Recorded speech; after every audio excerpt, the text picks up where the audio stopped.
Welcome everybody to both sides of the conversation. I'm John Henry, Executive Director. Today is Sunday, so you know what that means. It's another Sunday conversation. We are excited today. We have some phenomenal folks coming on today. We're going to be talking about reparations and the call to action remove Reverend Amos Brown. Great conversation today. I'm sure today's conversation is going to be very passionate. As you all know, there's been a number of things nationally going across the news, talking about reparations, some of the comments that was made, things that are happening. Very touching conversation for folks in the community. But again, we just happy to have folks here to have a conversation. I know last week on our Sunday conversation, y'all could kind of get a feel where the conversation was going to go. A little testy, but that's what it's all about when we talk about community. It's the voices of the people and how we make impact, man. First of all, I just want to give a huge shout out to our both sides of the conversation team.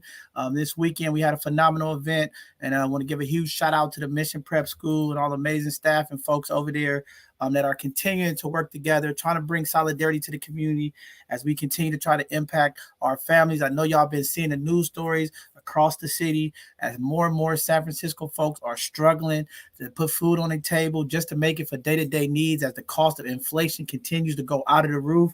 The number of unemployment numbers are going out of the roof. More and more employers are letting folks go. So these times we are in are very critical, and we're calling out all of the community organizations, city folks, release the resources out to our community as our families are struggling out here.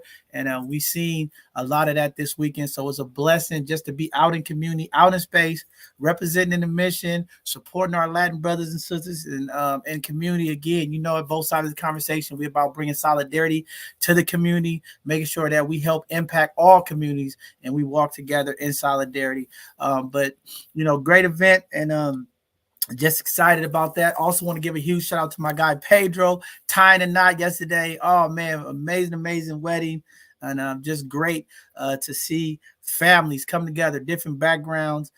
It was a tremendous wedding, and salute to him and his beautiful wife, and much blessings to them. But again, community, if we come together, we can make all things possible. And that's what it's all about. The storm has rolled through. We got a little break here. The sunlight is here. We got a couple days next week. That's going to be some rain. But after that, it's looking clear as we starting to spring forward here in California. More and more folks are cleaning up. We're going to be putting together a homeless feed. So while y'all doing y'all spring cleaning, going through your closets, make sure y'all reach out to us. We'll be going out impacting some folks in our community that need support. And we want to make sure that we have all the community support to help these efforts. With that being said, Khalees, welcome back. Holla at the people. I know you was out there this weekend with us. How's everything going today? Oh, everything is good. Welcome, community, on this beautiful day with both sides of the conversation. Thank you for tuning in with us. We are glad to have you. If you not already have subscribed, followed us on YouTube, our newsletter, we are out there. And yes, we were present yesterday, big time. Both sides of the conversation blessed a lot of families on yesterday. And just to see the smiles on folks' faces, it's so, and it's just good to be part of this team. So we're truly a blessed people, and that's what we support over here at both sides of the conversation. All right. With that being said, if you want to go ahead and take over and give out the news announcement updates in our community events so we can get today's conversation started. Absolutely. So a woman was taken out by a man illegally riding a scooter on a San Francisco sidewalk. So we know, just to be clear, the state says it's illegal to ride those scooters on the sidewalk. So it's happened before. A pedestrian was injured while someone's riding those scooters on the sidewalk. But the most recent reported case just happened a few weeks ago at the Oracle Park in San Francisco. So the lady immediately after the collision, she said she was confused and she could not speak. The scooter rider tried to help her out, but when she asked him for his information, he took off. So community, please be alert of your surroundings. You got folks with these scooters on the sidewalks. They'll take you out if you're not being cautious. Just on this morning, there was a shooting in Oakland in the Lynn neighborhood that leaves one person dead. So this shooting took place in the Oakland Lynn neighborhood in the early morning hours of Sunday, according to the Oakland Police Department. A shot spotter activation in the 1200 block of East 34th Street alerted the OPD Communication Center just after 3 a.m. Officers arrived to find a man with a gunshot wound who later died of his injuries. So awful. All these shootings and things going on in the community is just awful. Santa Clara County Sheriff deputies in a standoff with a person firing multiple shots. Gilroy, California. The Santa Clara County Sheriff said Sunday they are in a standoff with someone who was firing a gun at the deputies in Gilroy. Now, you know this cannot end so well. The standoff has actually happened on Dryden Avenue and Bishop Court, official says. The public should avoid this area. And this was just happening this morning at 9:40. So there'll be more to come on there. They're trying to attempt a peaceful negotiation with the armed guy. There's nothing left. Deep South tornadoes killed 26. Rescuers raced Saturday to search for survivors and help hundreds of people left homeless after a powerful tornado cut a devastating path through Mississippi, killing at least 25 people, injuring dozens, and flattening entire blocks as it carved a path of destruction for more than an hour. One person was also killed in Alabama. Now, California's not, we're not accustomed to tornadoes and stuff. You might get a few sightings and stuff, but man, to take all those people out is awful. The tornado was devastating, and it had swept the Mississippi Delta town of Rolling Fork, reducing homes to piles of rubble, flipping cars on their sides, and toppling the town's water towers. Residents hunkered down in bathtubs and hallways during Friday night storm, and later broke into a John Deere store that they converted into a triage center for the wounded. So many prayers out to Mississippi. That's just awful. 26 people were taken out. An American couple being held at ransom in Haiti. Family says we told them not to go. An American couple visiting Haiti is being held at ransom after being kidnapped from a bus nearly a week ago, according to their family. Gene Dickens Toussaint and his wife Abigail Toussaint in Termark, Florida, were in Haiti to see alien relatives and attend family festival when they were kidnapped Saturday while traveling on a bus from Port-au-Prince, their family said. They stopped the bus at a stop and they asked for the Americans on the bus and their escorts to come off the bus, and then they took them. The kidnappers initially demanded $6,000 for the couple's release. Now, that's just awful. I tell you, then the price went up to $200,000 per person, and that is what the family said. Could reparations be coming for San Francisco community? The San Francisco Community Board of Supervisors heard ideas from a city-appointed reparations committee this week. The proposals, which are still in draft mode, are considered historic. If passed, the initiatives could set a nationwide precedent. A lot is going on, as we see with those announcements from the events that's occurring around the area, the news and everything. But this is gonna be a hard, heavy hitter today regarding these reparations. So this is gonna go ahead and lead us to the local community events, in which I will bring to you now. Youth Speaks, hosting a writing and performance workshop, has a spring series that will be happening at 265 Shotwell Street now through May 31st, and the link will be below. MOAD members invited to the Black Venus opening reception. This is happening April 4th, 6 p.m. to 7 p.m. at 685 Mission Street at 3rd. The link will be below. Paid Youth Arts Workforce Development Training Program. The applications are due April 24th, and that link will be below. Mackey's Corner presents Suicide Awareness and Prevention on June 3rd at Gilman Park, San Francisco. Information on how you can help, there'll be a link below. 2023 Summer 8-Week Program, Literacy Enrichments, Sports, Weekly Field Trips for grades 6th through 8th grade, June 12th through August 4th. This will be happening 8 a.m. to 5:30 p.m. at 1050 McAllister Street, and the link will be below. Remove Reverend Amos Brown from the NAACP and Reparations Task Force. Reverend Brown does not represent the change we need. Both sides of the conversation needs your support and your signature. There'll be the link to follow to provide your signature. Scholarships and jobs. Job fair at Treasure Island. The Job Corps Center is having an event March 30th, 10 a.m. to 1 p.m. at 351 Avenue on H in San Francisco. The information will be below. Close the Gap Foundations is having a summer fellowship scholarship opportunity. This program is occurring June 4th through September 17th. The application is due March 31st, and the link will be below. 826 Valencia is they're offering a $20,000 scholarship for outstanding high school seniors in San Francisco, USD. The applications are due April 7th by 11:59 p.m. Don't miss that opportunity, because you need those scholarships. Hope San Francisco is also accepting academic scholarship applications. Students who live in Alice Griffith, Potrero Terrace Annex, Hunters View, or Sunnydale. The deadline is April 14th. With all of these scholarships, all you students that want to go to college and need to go to college, better apply real soon. Get that money. The city and county of San Francisco has an upcoming career event. The Career Resource Fair is April 15th, 10 a.m. to 2 p.m. at the Civic Centers Plaza. This is at 355 McAllister Street in San Francisco. We'll have the link below for you to register. Join our youth team. San Francisco youth volunteers are needed. There's a paid stipend. High school or college honor roll students, join us. Email us, hr@bsotc.org. We support our youth over here. We keep them upheld. We empower them. And trust me, this is good at both sides of the conversation. All right, John, the world news, the events have been read. Our community is aware. Well, let's get ready to go. Our next live show is this Tuesday. We'll have another Hidden Gem segment from 7 p.m. where we will continue to highlight our Black and brown businesses, community leaders, and organizations that are doing positive things to impact us. So if you haven't seen our Hidden Gem show, make sure you tune in this Tuesday as we'll continue to highlight the folk that are making impact in our community.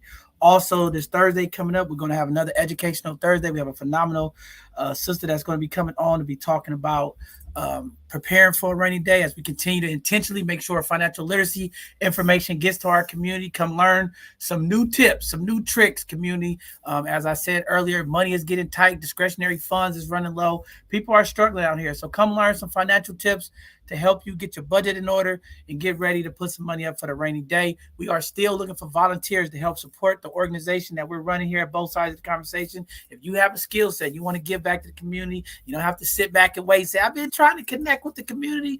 We have a way for you. We have some opportunities. Please reach out to us, and we'll have someone reach out to you and get you connected. Also, if this is your first time following us, maybe it's your first time joining us, please check us out on all of our social media handles at both sides of the conversation.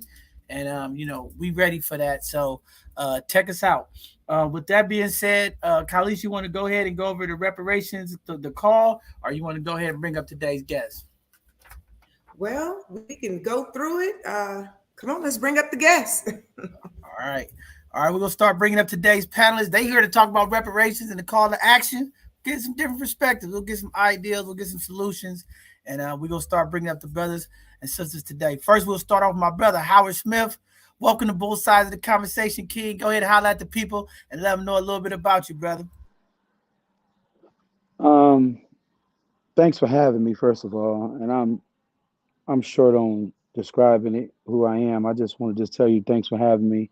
And I'm open, looking forward to hearing this conversation. No problem, brother. We know you're a big pillar in the community. And we'll get you on here, get going. Next, we'll bring up my brother Malik. Welcome to both sides of the conversation, King. Holler at the people. Hey, peace, power, and creative prosperity. I'm glad to finally be on. My brother's been asking me to come on for eons, man, and now a situation has happened. Now I got to get on. So we're gonna have many more times, and so I appreciate being here, and I look forward to enjoying the conversation. Man, it should be a great one, and thank you for being here. Brother Rico, welcome to both sides of the conversation, King. Oh, thanks, my guy. My name is Rico Hamilton. I'm the CEO of Black Community Equity Group, also a community activist. I'm just happy to be here, give my perspective. It's not the prescription like John always say, but I just want to be able to shed light and contribute to the conversation, especially as it relates to our community and how we can give some type of solution to some of these issues. Man, definitely. We got my brother William Palmer. He gonna be coming in helping co-host with me, all kind of stuff. But he doing a lot of stuff, brother. Welcome back, brother Palmer. Oh, you gotta unmute yourself, King. Uh-oh, your mic is gone. I gotta give my brother a new headset. Your headset ain't working, brother. We gotta get you a new headset. Go on and log back out and log back in, and we'll get you up here, brother. Your mic ain't working.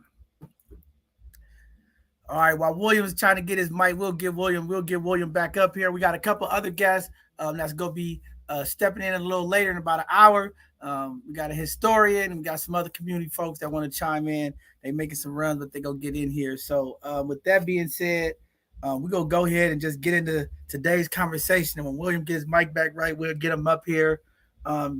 this conversation about reparations has been going on for very, very long time. And we're not where we need to be with it, but there's some motion and things happening. And it's a conversation that need to happen. Also, the call to action to remove Amos Brown is a very top topic. Everybody's talking about it. Everybody had a different perspectives, and everybody had a different concerns. But I want to start today's conversation off like this because I think it's great that we have a lot of brothers here in the community, and I think it's time. I've been receiving a lot of emails and text messages from a lot of the sisters in the community, and they said, "Hey, John, Reverend Brown is the brother's issues. Why can't the black man in San Francisco come together and organize and deal with that conversation?" And I told him, I said, "Hey, I think you make a good point. And historically, since we all talk about historian stuff, black male dealt with black male issues in our community. And it seems to be here in the future when it comes to holding each other accountable, doing the things that we need to do as community leaders. Some of our men are falling off the spectrum. They're not showing up. We're not doing some of the things that we need to do. And I just want to hear from you, brothers, as we talk about the issues that impact us with the leadership of Reverend Brown and the number of the things that is happening in our community. How do we as black men fit into this spectrum? And how do we collaboratively work with each other to continue to bring change and opportunity for our community to move forward in the future? We have some tremendous issues that are going on in our community with our young people, what's going on with our adults, what's going on with our elders of the community. And this is a conversation that we have to have. So I'm going to go ahead and just open it up, and whoever want to jump in and start, we'll just get started. We're going to move this thing around. I'm sure as the minutes go by, community, and as you all chime in, the conversation will get a little bit of interesting, and we should hear some pretty great perspectives. So I'm going to turn it over to whoever want to jump in. We'll get this thing started. Peace, power, and creative prosperity. This is your good brother Malik Seneferu. I just want to kind of get in contact with our elder, who is actually very well pretty much aged out. And he's in a position right now where he's a bit, I think it's just a sign that we need to, have a system on how we come and talk to our elders, to have them to understand that it's now, they've had their time, they now should be relaxing and maybe backing us rather than trying to get in front of us. And I think that there's a time when you can be an elder and then you end up becoming just an old person. And I think what happened is that the brother's aged out of his opportunity to lead the way. And I think he's just kind of stuck in that position. So we have to just kind of nudge him and give him his rocking chair and let him sit aside on the sidelines. Man, that's deep. That's a good way to put it. Brother Howard or Rico, y'all want to jump in there?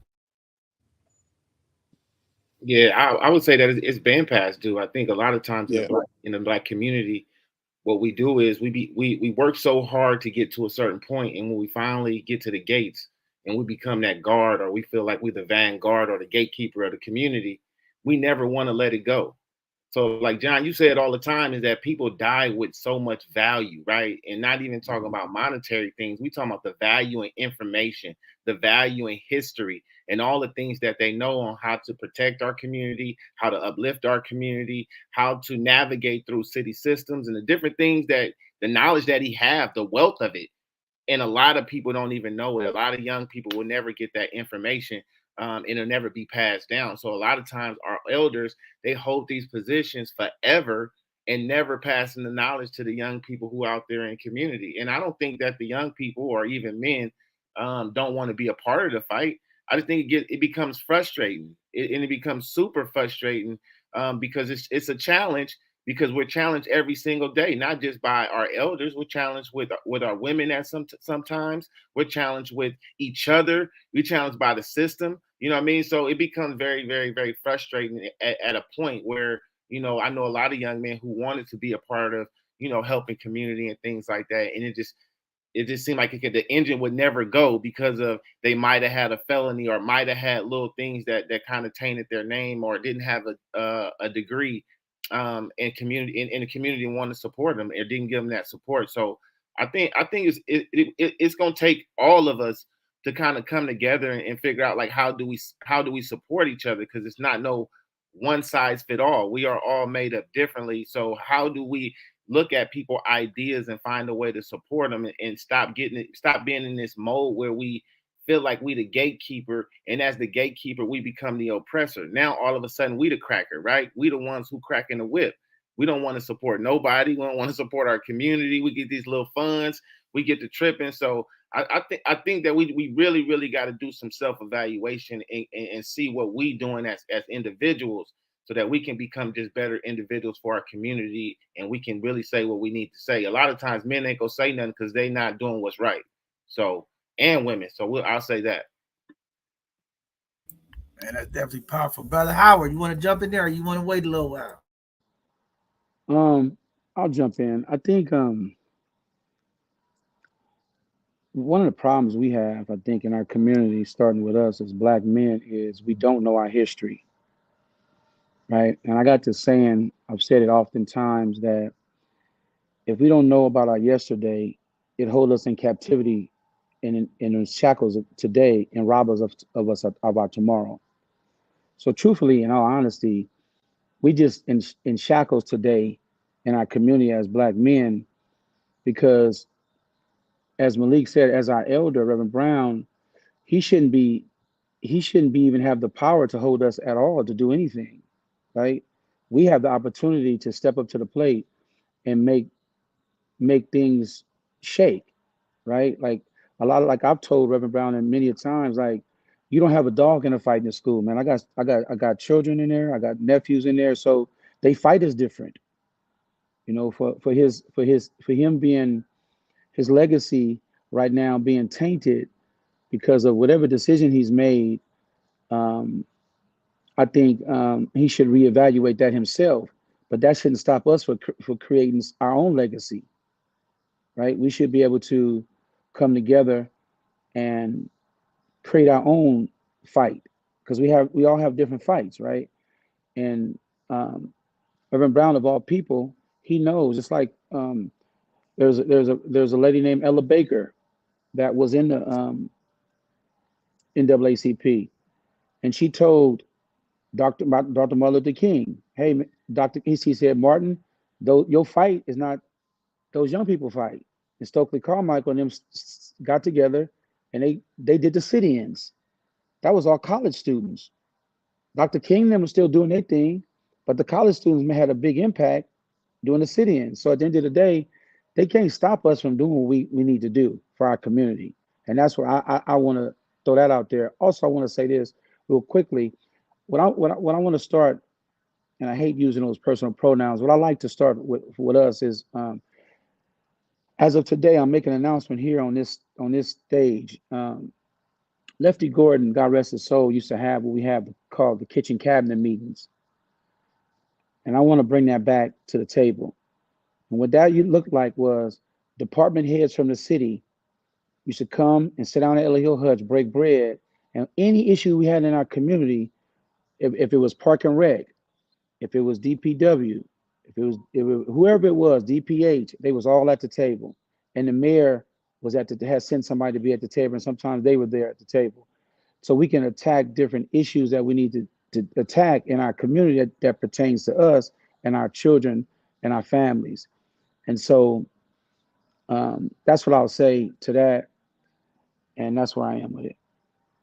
Hey Howard, I got one quick question before I pass it to William, because I want to make sure I'm hearing this right. So when you say we need to know our history, but then you say our college kids, they got their own way. See, I agree we have to know history. But in our community, in the Black community especially, we know too much history. You know, I think historically we can't know See, I all disagree. the, I disagree with that. We're lost right now. We don't know our history. A lot of folks don't know. And when I wasn't just using a college, what I was saying to you, let me be specific. I used the example of the NAACP, where Dr. Martin Luther King was in charge of, and his fight was different than the young people fight. And Stokely Carmichael, who was the youth director of the NAACP, they started those sit-ins. And it was a lady, a Black woman, that had to tell them, hey, Martin, let them young people, that's their fight. So I was using that specifically towards the NAACP because whatever he has going on, it don't apply to us. You know, even my son, you remember, you share with my son when he called. My son called me, and he a young college student, and he called me and said some things that was real powerful, and I had to put John on the phone to hear it, because it was like I really felt like these young people don't know, they have no direction, and they don't know their history, you know. And so, but they know right from wrong, you know what I'm saying. And one thing about these youngsters, they're not afraid. Yeah. Right? They ain't afraid to get down. They ain't afraid to do something. They ain't afraid to jump out there.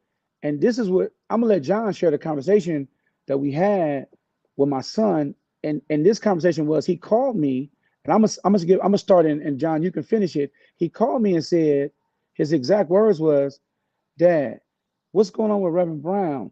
I know that's your dude, and I never really liked the dude, but I know that's your dude, and out of respect for you, Dad, I tried to fall back, but this is confirmation to me that he ain't cool. And me and my friends have gotten together and talked about him, and we kind of want to do something to this dude." I'm like, huh? Nah, we can't do that. That's not how you move. That's not how it works. And I'll let John finish the conversation, but that's how he started the conversation. Man, it was definitely a very powerful conversation, community. Very one of those moments in our community where I can say I was touched. I felt power, you know, to have a father engaging with his son, and for me, community leader, to be a part of this, to hear where our young people are. And this is why it's so important that we connect with our young people before we correct our young people. But they're very frustrated at the statements and the thing that was taking place, that Reverend Brown put out there, to the point where other youth were feeling like they wanted to do something to him. They really wanted to physically do something to this man. And that's what it's not about, right? And we talked, me and Howard really talked them through about how to utilize their voice, how to engage to really make an impact in the community. And one of the things talking with them that I got out of it is, and this is a struggle that we deal with our young people, is they want everything now.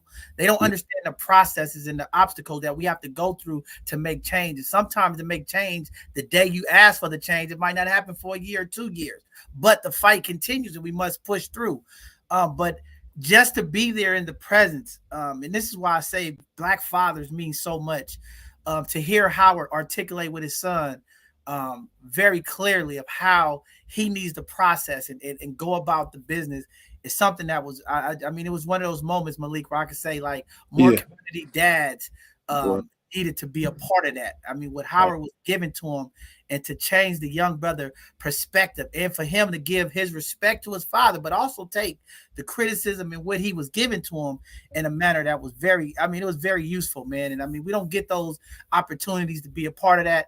But Howard, that was a powerful conversation. And I think that also led to why we need to have this conversation, because at the end of the day, community, we have a responsibility.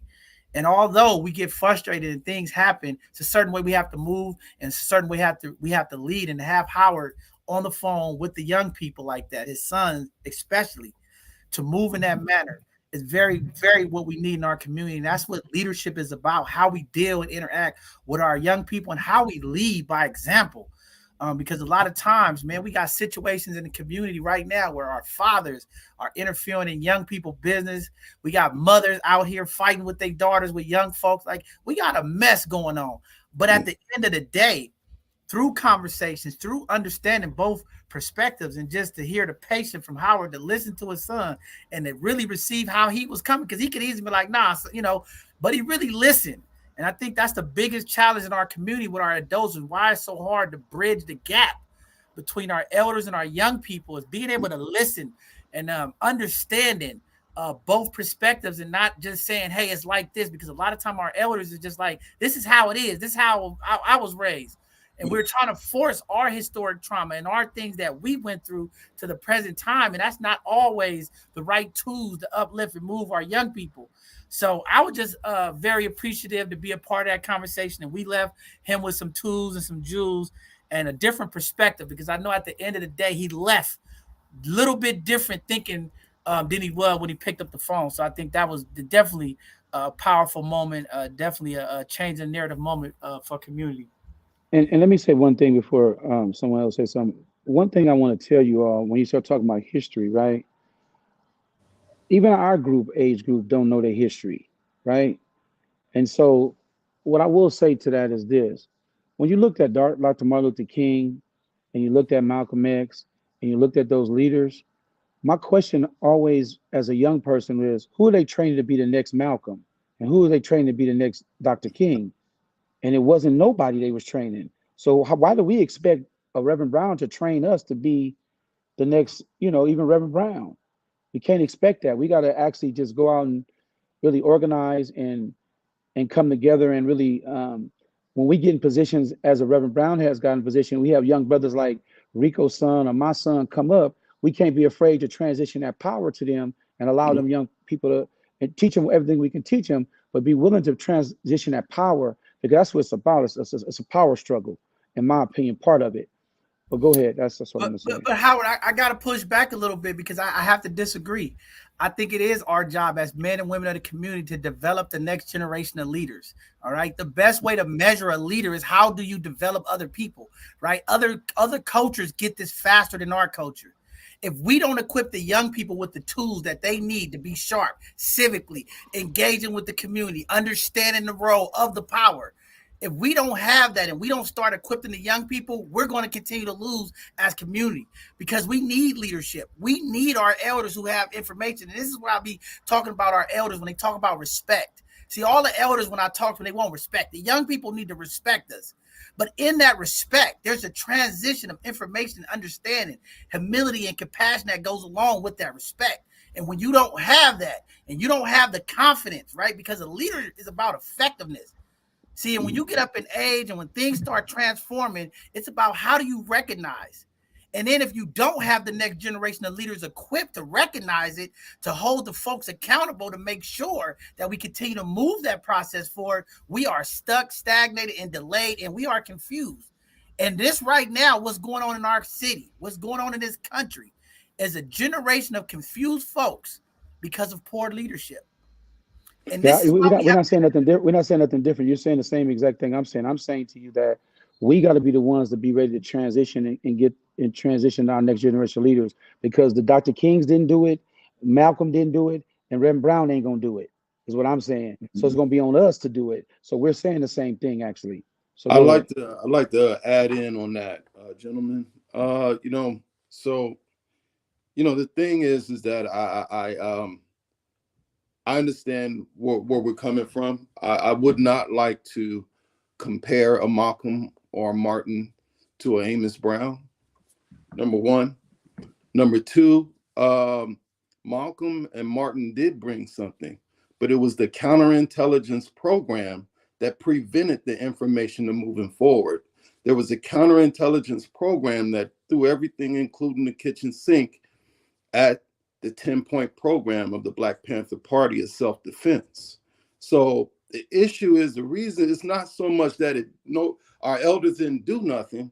It's just that it was over trillions of dollars thrown at keeping our ears, our eyes, and our mind blind. And so there's so much that's been thrown at our kids and thrown at us, right? I came up in the projects in San Francisco. Grew up all over San Francisco, born in Hunters Point. But I had to figure out a way, because I didn't have my father. My mother was sick. I had to figure out how to maneuver through the street and survive, right? And I knew also I had close relations with brothers who did a lot of time, brothers who robbed banks, right? Brothers who killed people. So I understood their perspectives because I saw their humanity. And then I also understood that I wasn't going to get in the same trouble that they was in. So they became my leaders in the sense that I knew what I was going to do and what I wasn't going to do. And I knew that I wasn't going to easily be misled to do something that I knew would shorten my lifespan. You feel where I'm at? So the thing is that right now our kids, it's like being at a concert trying to speak to somebody, right? You're going to have to wait to the end of the concert.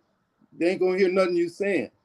The speaker was so loud through the 80s. It was loud through the 90s. And it's loud today. So we got to be able to refashion our ability to reach our youngsters, because our youngsters are being bought off. And that's the fact of the matter. The issue right now we have is we got elders. We got elders who are old. They are not elders anymore. You know, an elder is a person who has the ability to say, here's how you lead. Now I'm going to put you on the bike and you're going to ride for yourself. You see what I mean? Because I showed you the way. I showed you where the meat is. Now I'm going to show you how to skin the animal. Now you're going to go out and do that yourself. I'm not going to be all over you on everything. If you make the mistake, you fix it yourself, right? But the issue is, again, the counterintelligence program, COINTELPRO, still exists today. And that's what keeps us kind of backbiting and fighting against one another. So when we had Amos Brown come up, he really was carrying all those years of being allowed to be spat at, all of those things. This ain't the generation. I wouldn't allow that, right? I think we talked about it before, John. We were talking about on the steps of the city hall. Like, he said it himself, like, yeah, I had to get off to the side and keep walking. I'm not getting off to the side and keep walking. You see what I mean? So that's a different reality that we're living with. That means that there's that part that doesn't reach us. And that means that he knows himself that he can't reach these young people because he's aged out. Now, maybe a brother Howard, maybe brother Rico, maybe brother Troy, right, has a way of reaching the youngsters because we're more closer in age. Our brain is operating in full optimum. We know how to make decisions and how to hold back on what it is that we need to do, and we can guide them in the right direction so that they can guide themselves. So I'm gonna stop right there because I know I can go all day. Yeah, but let me just say something. Let me say one thing to you on that. I wasn't comparing Reverend Brown to Malcolm and Martin. I was just merely saying that neither one of them trained anybody to be the next Martin or Malcolm, and that's facts. And with that being said, counterintelligence. You think counterintelligence then was good? What do you think it is now? Yeah, it then got 100 times better. And so they're gonna use who they're gonna have to use to get what they got to get. The Reverend Browns, to whoever they use. It might be a plan right on this phone, right now, on this podcast they might have. That's what they do. My point is this: we can't be afraid of that. We got to be willing to step up to the plate and be willing to die for this thing. Because that was the difference, man. If you really want to get real funky with it, the ones that wasn't with the program died, got assassinated. Dr. King, Malcolm, and the ones that didn't stayed alive, Jesse, and a few of these dudes. So for me, I would never in my lifetime put them in a category that I was just saying they didn't develop the next generation of leaders. And they did, and I don't know why they didn't, but they didn't. Well, and that's just what it is. I like to say they developed Huey P. Newton, Bobby Seale. It's a whole series of them. Nah, they didn't develop. They didn't develop. They called themselves the sons of Malcolm. You see what I mean? Right. They did because they studied them and watched them. I'm talking about somebody like this, man. Like what I'm saying when I mean by this is this what I'm saying. Okay. I'm saying merely this. We in position right now, for example, like John is in position with this podcast. Let's use John for example. Okay. He got a young brother with him every day. Hey man, this is what I'm doing. This is how it's done. You got to be ready for this. You got to be ready for this obstacle. You got to do this. Not somebody that's going to sit here and study John and say, oh, I studied the readings of John and I did this. Huey was a sharp dude, man. He wasn't under Malcolm. He took some of the principles of Malcolm for sure, but he was right here out of Oakland, man. And he did his thing, you know? So my point in that is, again, I'm saying have somebody next to you that we're going to show them the way. So like us, for example, I'll give me, for example, I came up under Lefty Gordon. I know Lefty. They didn't show me. He didn't show me none of this. Yeah, I hear you. Nothing. Yeah. And I was with him every day. Right. He didn't say, "Hey, watch out for this." I remember in The Godfather when Michael Corleone, if y'all seen that movie, said, "The one that come to you, he's the traitor." We got to be able to identify that. We got to be able to tell these youngsters that when the one that's doing this, he's the traitor. Yeah. We got to be able to train them that way. Is what I'm saying. Yeah. And I'll stop. Yeah. No, I hear what you're saying. No, there wasn't necessarily a big brother showing little brother how to move forward. And I do see that Like I said, in terms of COINTELPRO, they kept fighting one another. So they didn't really get a chance to really even see each other. And then the 70s was all about partying. And then the 80s was just, we already know what it is. You know what I mean? So I from that, I like to call myself a sober soldier. I never drunk, smoke, ever got high, anything like that. But, I was always on the motion and in the fight to try to make something better for myself and the people that are around me. So I just say that right now we're in an interesting time. We're in an interesting time because now we're actually having a conversation that is real. It is not a hypothetical conversation. And to have an elder step back the way that he did, which is a whole nother history. If you look at history, it repeats itself. I'm gonna just stop right there. Brother Williams, I know you've been waiting patiently. Brother, jump in, brother. First, I'd like to give all praises to the Most High. This is the month of fasting for self-restraint and discipline. And it needs to be more now than ever before in our community to have focus, discipline, and self-restraint.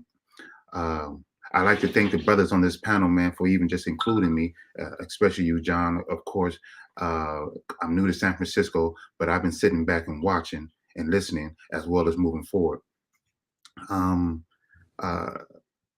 They say that a fool speaks without knowledge and a coward stays silent, but a wise man listens before he takes action. I've been doing a lot of listening. San Francisco has been in a world of trouble for a long time. We don't go from 14 to 4% of the population by accident. And we need to start calling all our aged out elders for what they're doing. And that starts with Willie Brown himself, Mayor Willie Brown himself. He's done things that he's gotten away with, and a whole list of other ones. We won't just single him out. There's a whole list of people, all the way to Mary Ratcliffe of the San Francisco Bayview newspaper. There's a lot of things that is going on. And so when I spoke at UC Berkeley, Cal Berkeley, the other day, the first thing I told the students, forget everything they taught you. Don't believe nothing you think. Because if you're already in the system was designed to make you a slave. And we haven't changed that system. We have not uprooted the system of slavery from our own selves.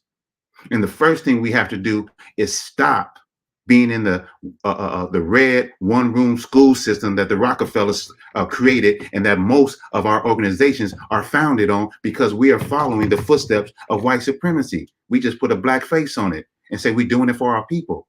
We have senators that age out of Congress. We have judges that age out of judgeships, wait to the last minute and get into one that's going to put in somebody that ain't even right.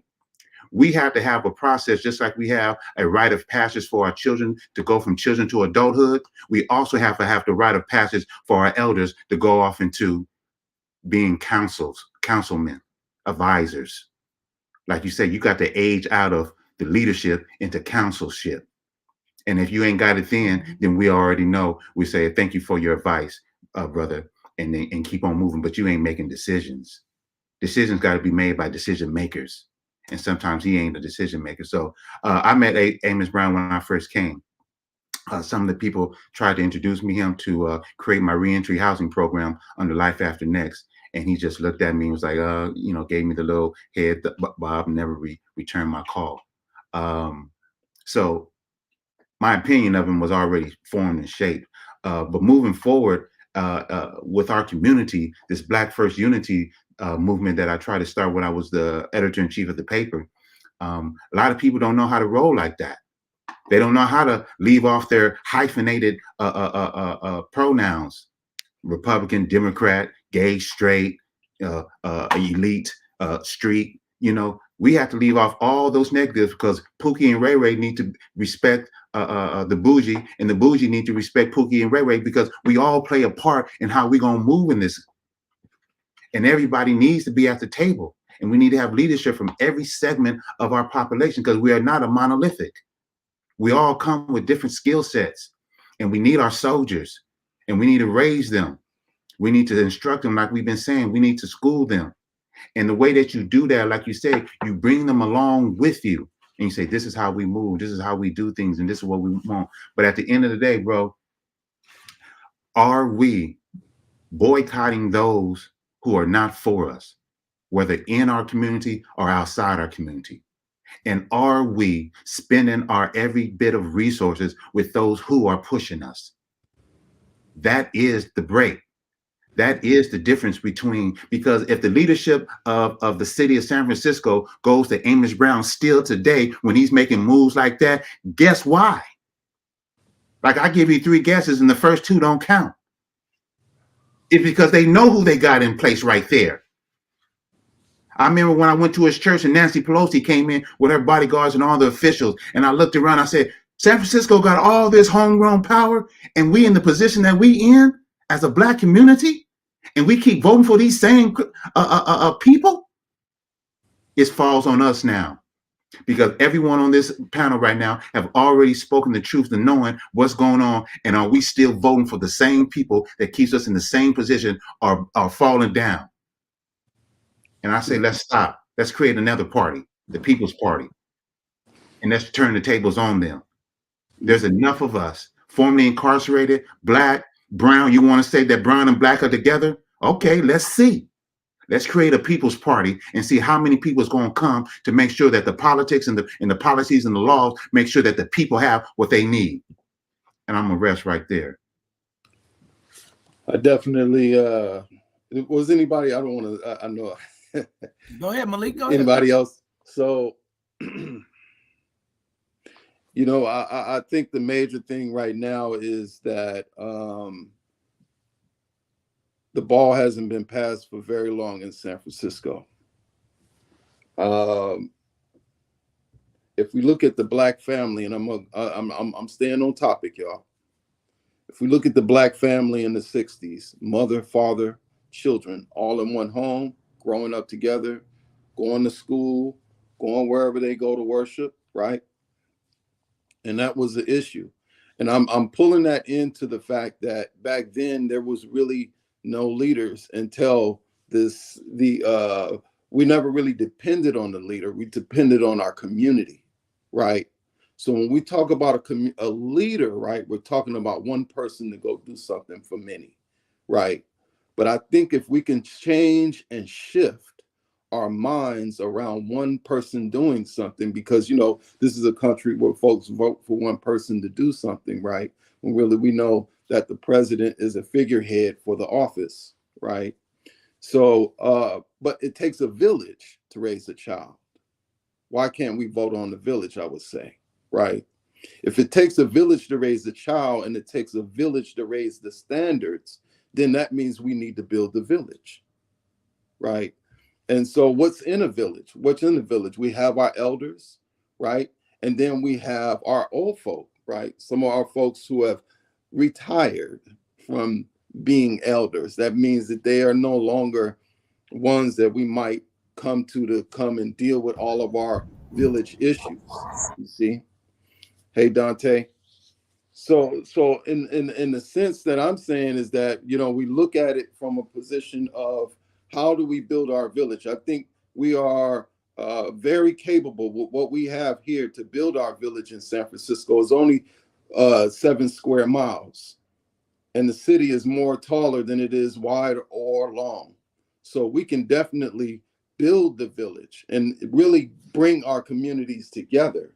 I remember there was a time in San Francisco, for those of us who grew up in San Francisco, that when we did have a party, we see everybody from all over the San Francisco to come and see whatever was going on at the time. When it was Big Bob's, or when it was the Palladium, when it was all these other places that everybody would frequent, everybody came together. So I think we need to come up with a system on how we can come together. And that way, no one person can make the decision for the village. And I'm gonna stop there. I like to jump in and talk about the one, right? When you say leadership, let's look at it as where that word really comes from. The captain of the ship. Right. The captain don't even touch the steering wheel. Right. He has somebody on the steering wheel. He has somebody on the navigation. He has somebody in the engine room. He has somebody doing everything that it takes to maintain the ship. So that is all the leadership. He is the spokesperson, because you do need somebody to make sure that the final word is done. Like you need that one spokesperson. When you look at the presidency of the United States, he has a whole cabinet and people who bought him. Mm-hmm. Are we buying our leadership? Yeah, yeah. Are we yeah, buying into our leadership? Yeah, yeah. And so I think our mothers and fathers, if we bring everybody from every sector that has a position into the ship, and we have that person who was elected by all of this committee to say, when you go in there to talk for us, you do so. But if he goes in there, or he or she goes in there and talks for us and they're wrong, we have a mechanism to remove the captain. It's called court martial. We bring you up on charges and we remove you from your duties. Yeah. We take stripes from you, stars from you. Yeah. See, this is what we don't have in our community. We don't have the mechanism in our community other than with guns and violence to remove those in leadership so that they won't steer us ashore and wreck. And we need to develop that. And that's going to take us. We are responsible for the leadership that we have. The onus falls on us as a group. You're saying exactly what I'm saying. That's exactly what I was trying to say. I appreciate it, though. That's exactly what I was. Sure, Brother Malik. Yes, sir. Brother Troy, I see you over there. I know you want to chime in, and then we're gonna bring Dante King up because y'all are talking about Amos Brown is the historian, so I had to bring my own historian up here to bring his perspective as a historian, and then we can deal with the other issues as we get into the conversation. Go ahead, Brother Troy. First and foremost, I'd like to thank everybody on the panel, first of all. And I would like to give God praise for us all being like-minded. So I'm here.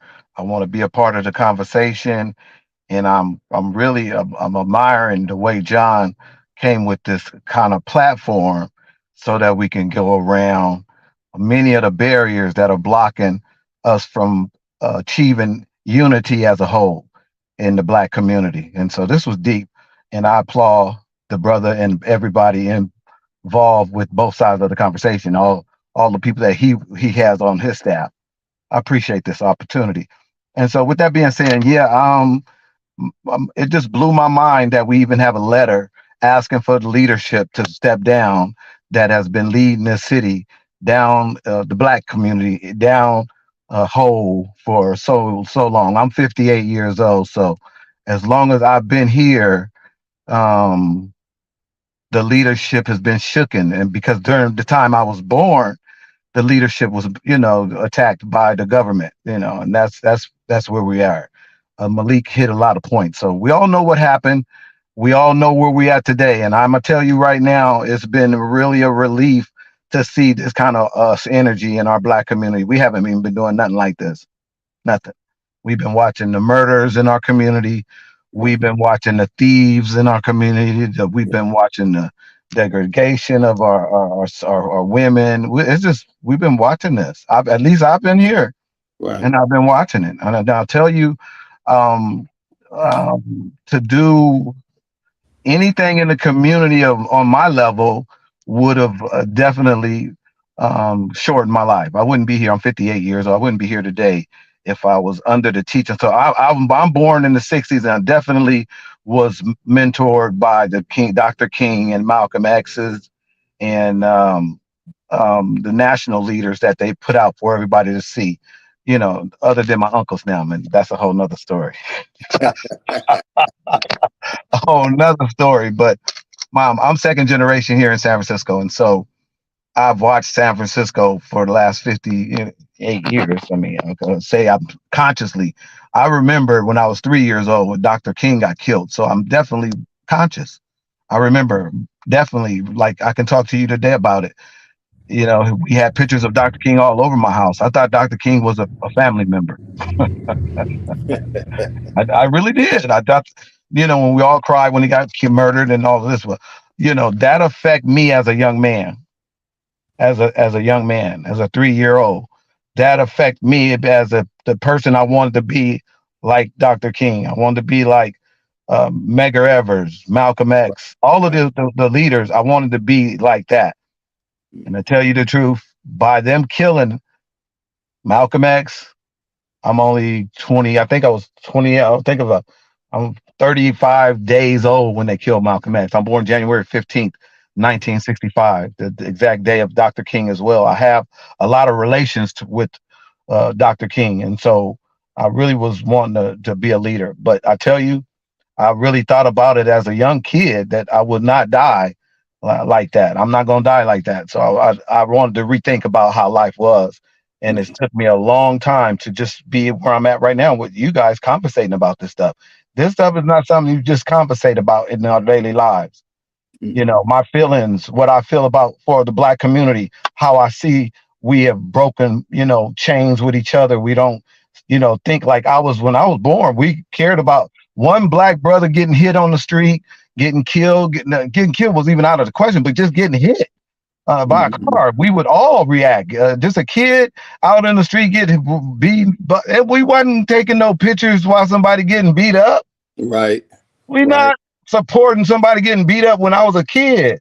We all supported each other. We would stop that. That wouldn't happen, and some things we couldn't stop and things, of that nature. But as a kid, we all participated in the existence of each other, the life that we all lived together.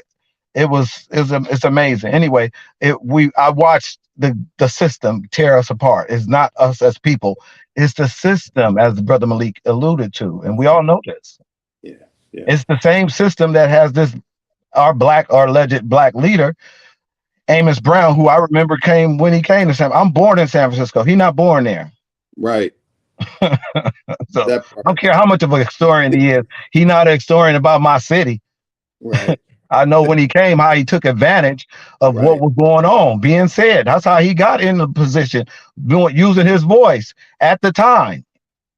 So just because he done that put him in a position of for a long time. I like to say, I remember him like, I say 4 decades.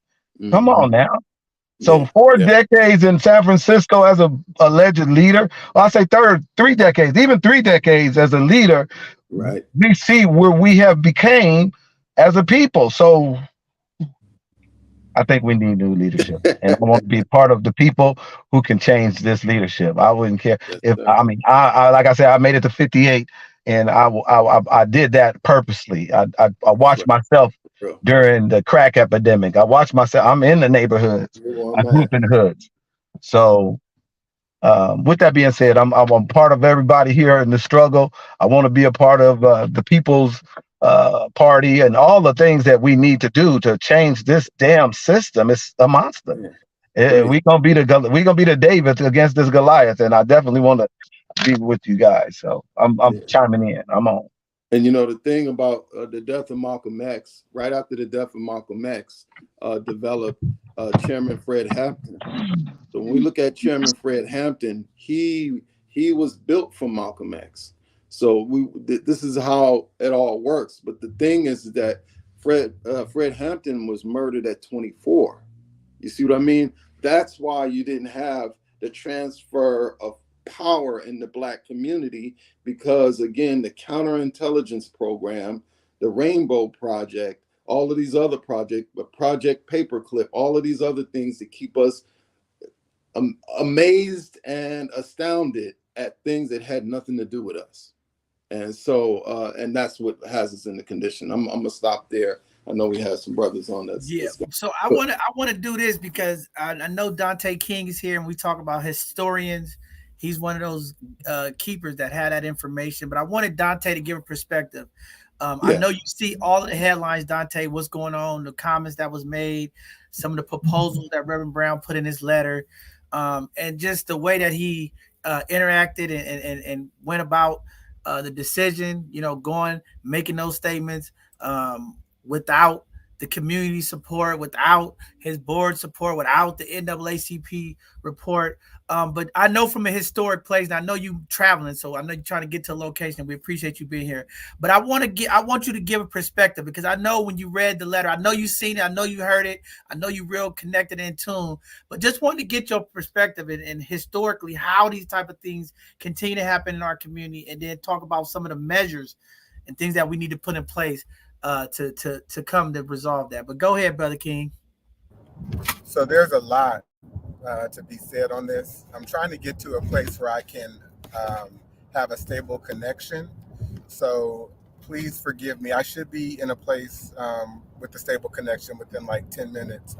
Go ahead, take your time, brother. We'll come back to you because we got to get that. So think about that, and we'll move the conversation around. And then when you get situated, we're gonna get you on to give us that commentary.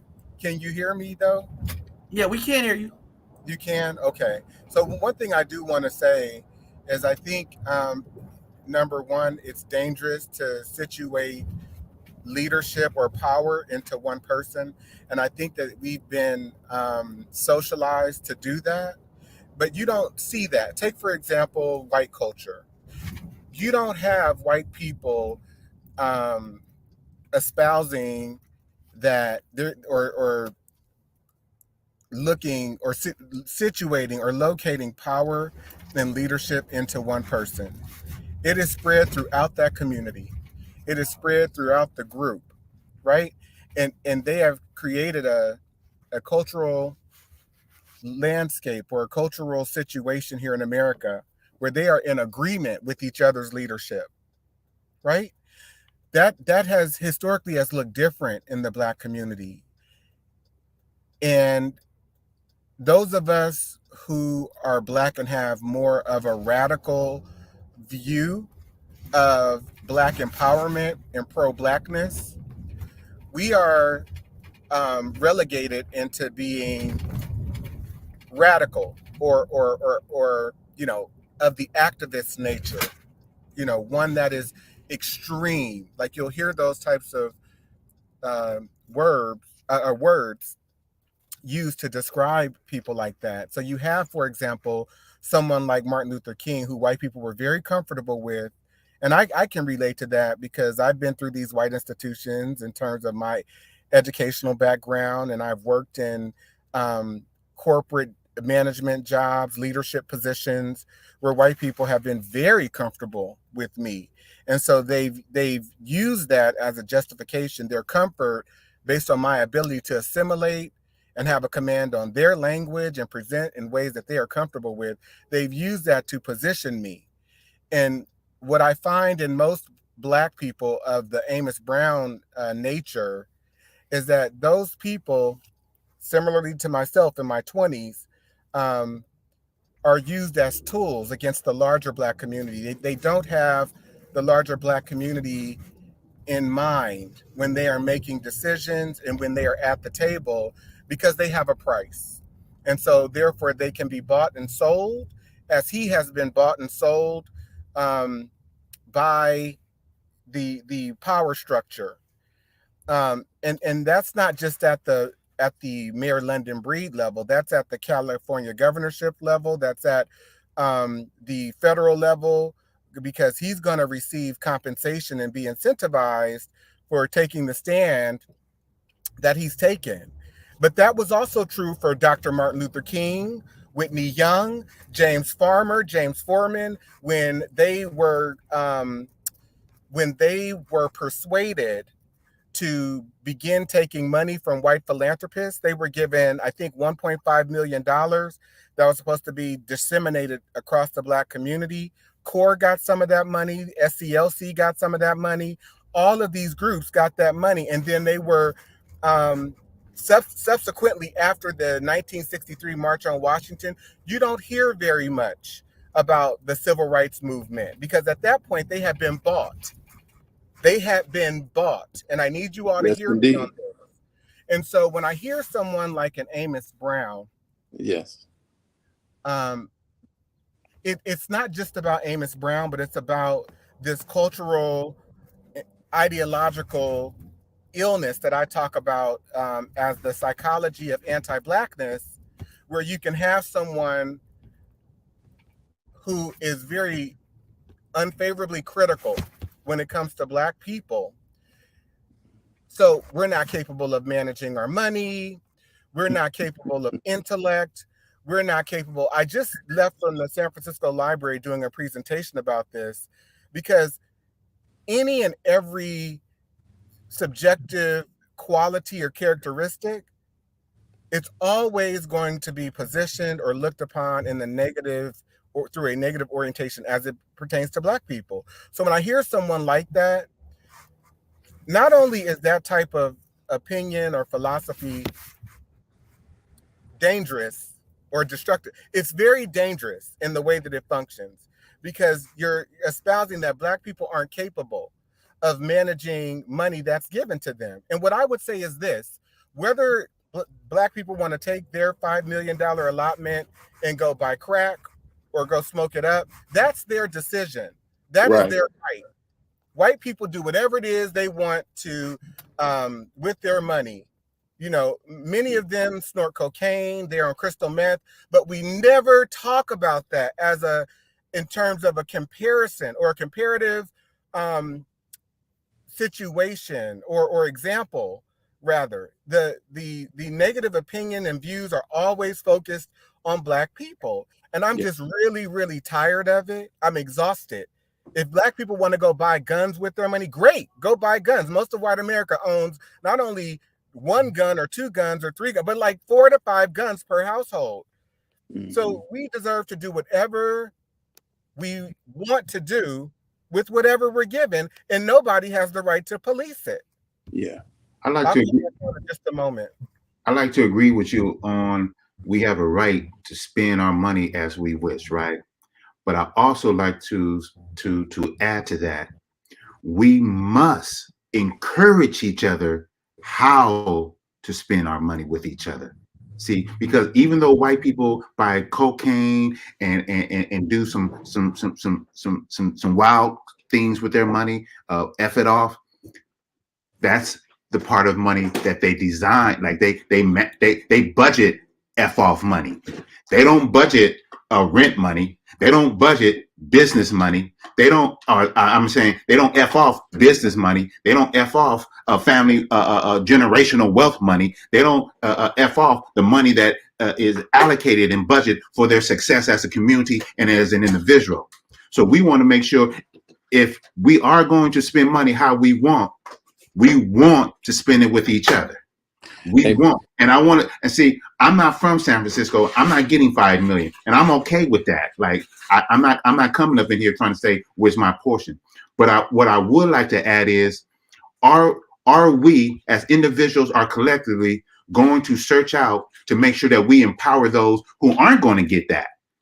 We're going to invest in this person's business. We're going to let this person as mayor. We're going to let this person as a supervisor. Are we going to make sure he has a campaign fund for this? Because I believe that those of us who are coming to San Francisco to be a part of the Black population are bringing skill sets and resources that are valuable, because you didn't get from 14 to 4. You didn't get from 14 to 4, right? Go ahead. I'm sorry. Is the reason that the people from those groups are able to spend that money or have disposable resources is because there's an endless supply available to them.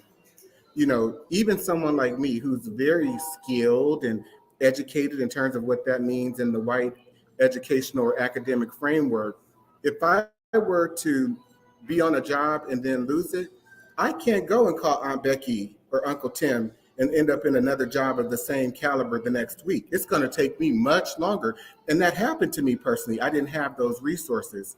So what I am saying is this, not that I encourage Black people or any group to go in and use their money in ways that are going to be destructive to them. But my point, the larger point, is that there's always this policing that comes whenever we're having a discussion about Black people. And again, if Black people want to use their money to invest in property, to invest in businesses, or whether they want to use it to invest in cocaine or do whatever it is they feel they want to be doing with it, that's absolutely their right.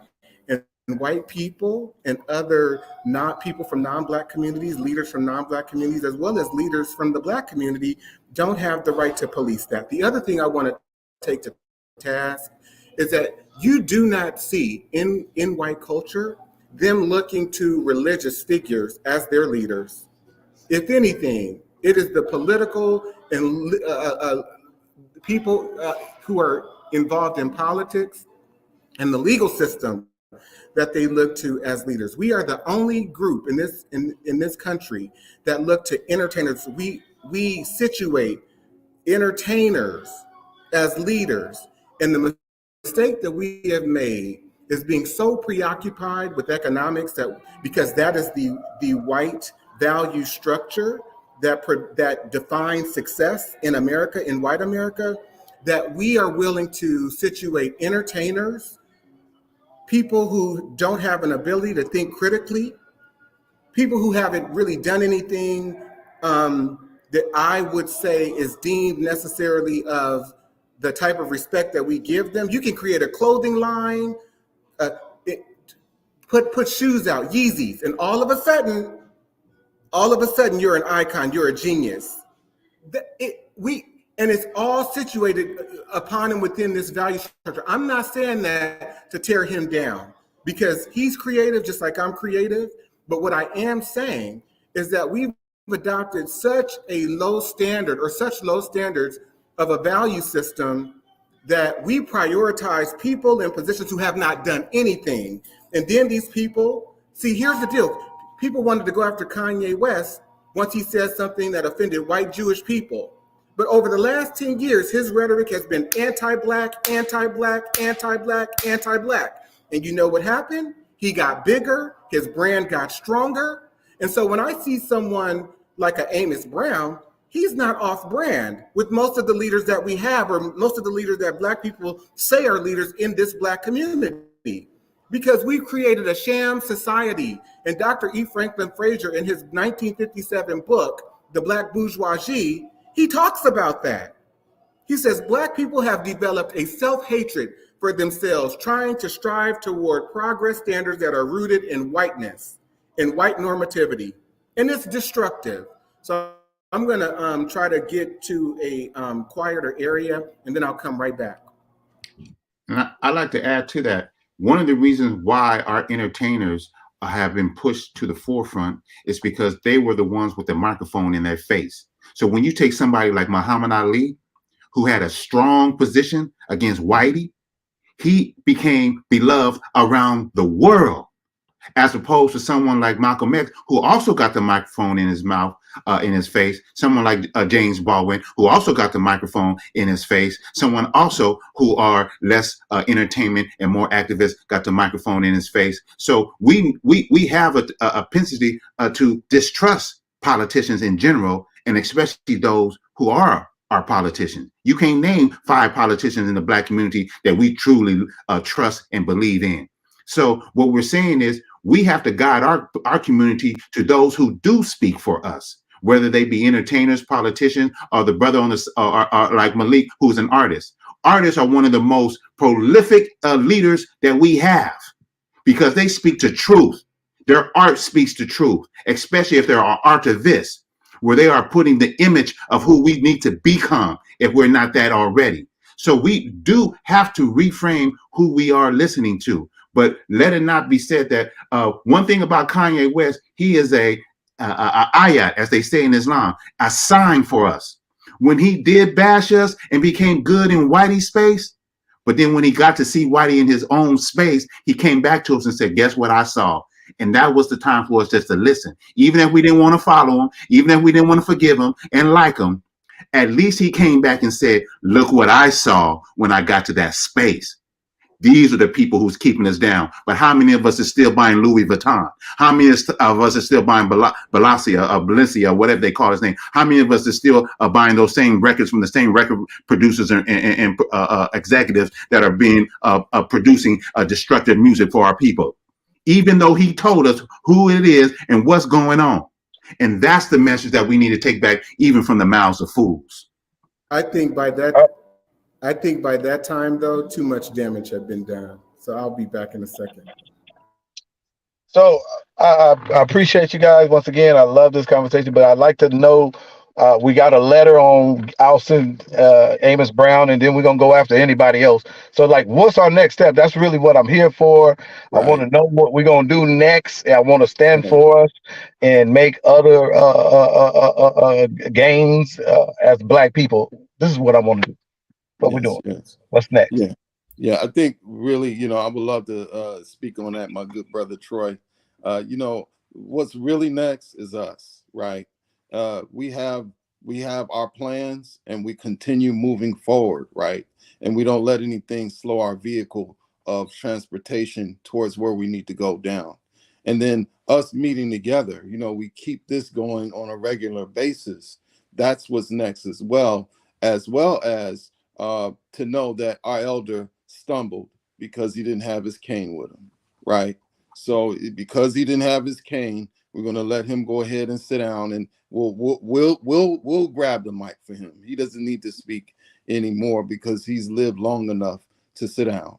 And so that's really what this is about. This is to inform our beloved elder, or now old person, that he can sit down, he can relax. He doesn't have to fight or stand out there, because I don't know any of us here that will bring our great grandfather to a fight to break up. I don't think that would be fair of our great elder to have to jump in the fight to try to break up with some youngsters.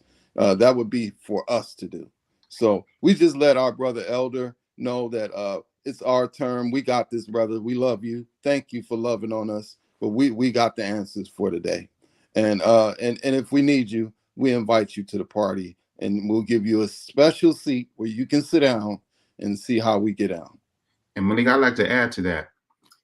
When we look at the black print that was left by our leaders, going all the way back to Harriet Tubman,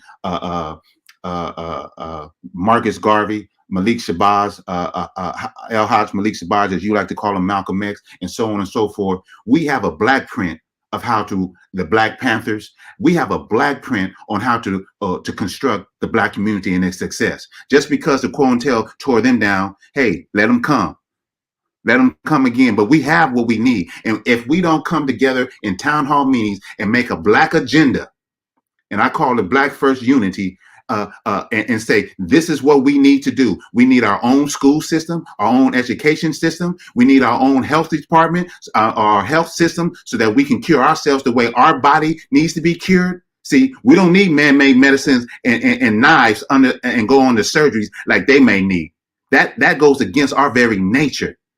We need financial institutions, and we need security forces. We don't call them police, but we need a security force that secures our community from all foreign and domestic perpetrators. See, if we sit down and we structure that and say, this is our agenda for anybody moving forward who speaks for us, whether you're a politician or the street sweeper that comes on Friday in front of my house, then we know when you are out of line that we will take you out of position.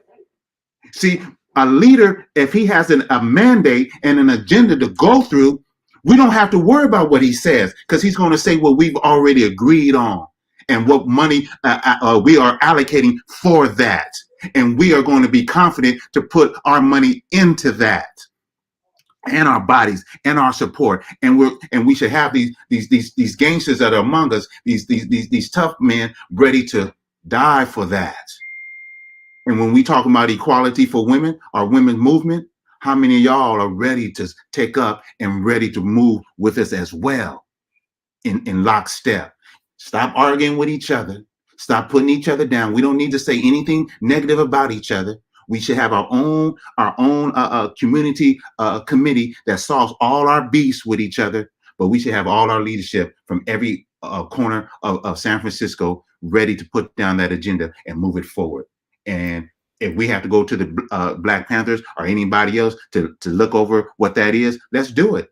And let's start a new party, the People's Party. People's Party. With that being said, this is what I want to do. Khalees, I want to let you jump in there. I want to let the queen get something in. Then I'm going to shoot to Rico. And then by the time Dante come back, we go get this thing where we at. And then we can go over more of what Troy is asking about. So, but go ahead, Khalees. All right. I just wanted to elaborate on what the NAACP of San Francisco has defined for Dr. Amos C. Brown, the president. Known among world leaders, presidents, celebrities, and academicians alike for his trademarks, activism, intellectual discipline, and masterful oratory, Dr. Amos C. Brown is a legend in his own time. At TBC, we find him to be a shepherd who takes seriously his responsibility to protect the sheep from predators, whether elected government officials, public analysts, or religious leaders who would misguide, mislead, or misfeed his flock. So I'm just a little confused with that description on the NAACP website. It's gone contrary to what they're saying. So I'm just blown away and shocked that this is all going down in history. And what are we going to do about it? Well, I think that it going viral and the rest of America taking notice as to his antics and what he did, his reputation, no matter what they have on their website, and his legacy won't be able to recover from the stance that he took. You have a Black woman at the beginning of the 20th century, 1908, 1909, 10, by the name of Callie House, who begins advocating for reparations for formerly enslaved people and their children. She advocated for something like $12 per month, which was a lot of money back then, right? And you have one person, Dr. Brown, who has advocated for reparations, says that he's with Black people for more than 50, 60 years. And then the stroke of a pen in the moment of an interview just really serves to degrade and devalue all of the efforts and the work that has been done. But see, it's bigger than Dr. Brown, because I'm wondering about the next person that's going to be positioned as the leader of the Black community. And I'm wondering what their price is then gonna be. Because just like Dr. Brown had a price, these white people use their systems of value, which are power and economics, to position Black people. It's like going to give someone a record deal who's a rap artist and all they've known is poverty all their life, and then you give them a $10 million contract. You can get that person to say and do whatever it is you want them to do, because that's going, their survival is going to be predicated upon that, and they can change circumstances for their families.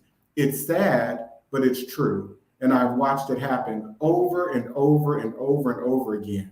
It's bigger than Dr. Brown. How much is your price, Black person? And that's a question that we need to be asking ourselves, all of us. I think this is a great opportunity for us also, again, as we heard several of us speak of. This is our time to actually lead ourselves. And the person we put out front is the person that is following the rubric in which we gave them.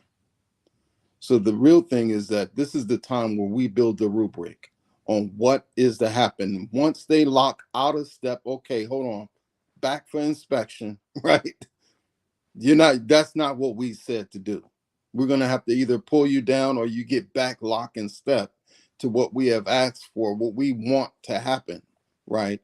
Because I think the major thing is that the community, the counterintelligence program eroded the Black family and destroyed this concept of commune, and it came from neighborhood to hood. You see what I mean? So we lost neighbors. We are no longer neighbors. We have to come back to the concept of what it means to be neighbors. That means that if I need sugar, and that's not going to happen, but I'm saying if I need sugar and I can go to the next door and get sugar from my neighbor, and that or if my community is not eating and we all get together and make friendship bread, and that friendship bread can get us over until somebody get a check. That's the communalism that we have to bring back. There are some great things that we lost from the past, but there are some things that we do need to drop and adopt some new fashions for culture. Rico, I want you to jump in there because I think that'd be a good point, because you always talk about community and what that looks like. I think that's a good point for you to jump in there, Rico. Thing is community, and just the word community is just us being communal and us working in unity. I don't really like the neighborhood concept because it's two groups that's next to each other who got a hood on and they all hiding, right? And I think that's what we have become. But I did want to touch on what Dante was saying, because it's happening actually in front of us. And I want everybody to really pay attention on what's going on, that the shift is already happening in terms of Black leadership here in San Francisco. There are people who being elevated. There are people who currently say they represent the Black community, and they are the voices. They're the ones who are being brought to that King Arthur's table, while community is not paying attention to make those decisions. And I've seen it, John. I don't know if you've seen it, but I've actually seen them actually prepare the table for these new leaders, and it's going to be up to us to kind of hold them accountable. Most of them are within our age group, and we know most of them, so it's going to be up to us to hold these people accountable, because they actually do have a price. When you see the decisions and some of the things that they have already done, you see, anyone, in my opinion, that, I don't know Brother Dante, but, if I had an issue with him and say he was a politician, my first thought is always to go and say, hey, brother, can I talk to you, in private, because I don't, want to create a display in public. But when we got people who is doing that against our mayor, they're doing that against Black individuals who are trying to uplift community and support community. To me, those are the next people who are in line to take some type of leadership role. I don't know exactly what it is right now, but it's starting to manifest itself. So we just got to be prepared as a community, and we got to know what we want. We got to know exactly what we want. Another program isn't going to work. I've been in the nonprofit sector 1,000 years. I'm not. I'm right there. I was about to come in there with you, bro. 20 and I think years. the thing is, in the nonprofit sector. Yeah. Literally, another program isn't going to work. It's really no, it's not. I think infrastructure. If we not, I think we have enough programs, and the sad thing about it right now is that we have the preacher pimp mentality that happens in our Black community. That the moment that somebody gets put on, look, in 1997, I went to Africa. I spent 3 months there, right? And I lived there actually with the people. I was all by myself. I was there, but I had the opportunity to see how they did the community. Once the community was doing well, what they would do is take the poorest of the community and put 10,000, put enough money for them to build their own house when they were living in squalor. And the first thing they did was protect the state.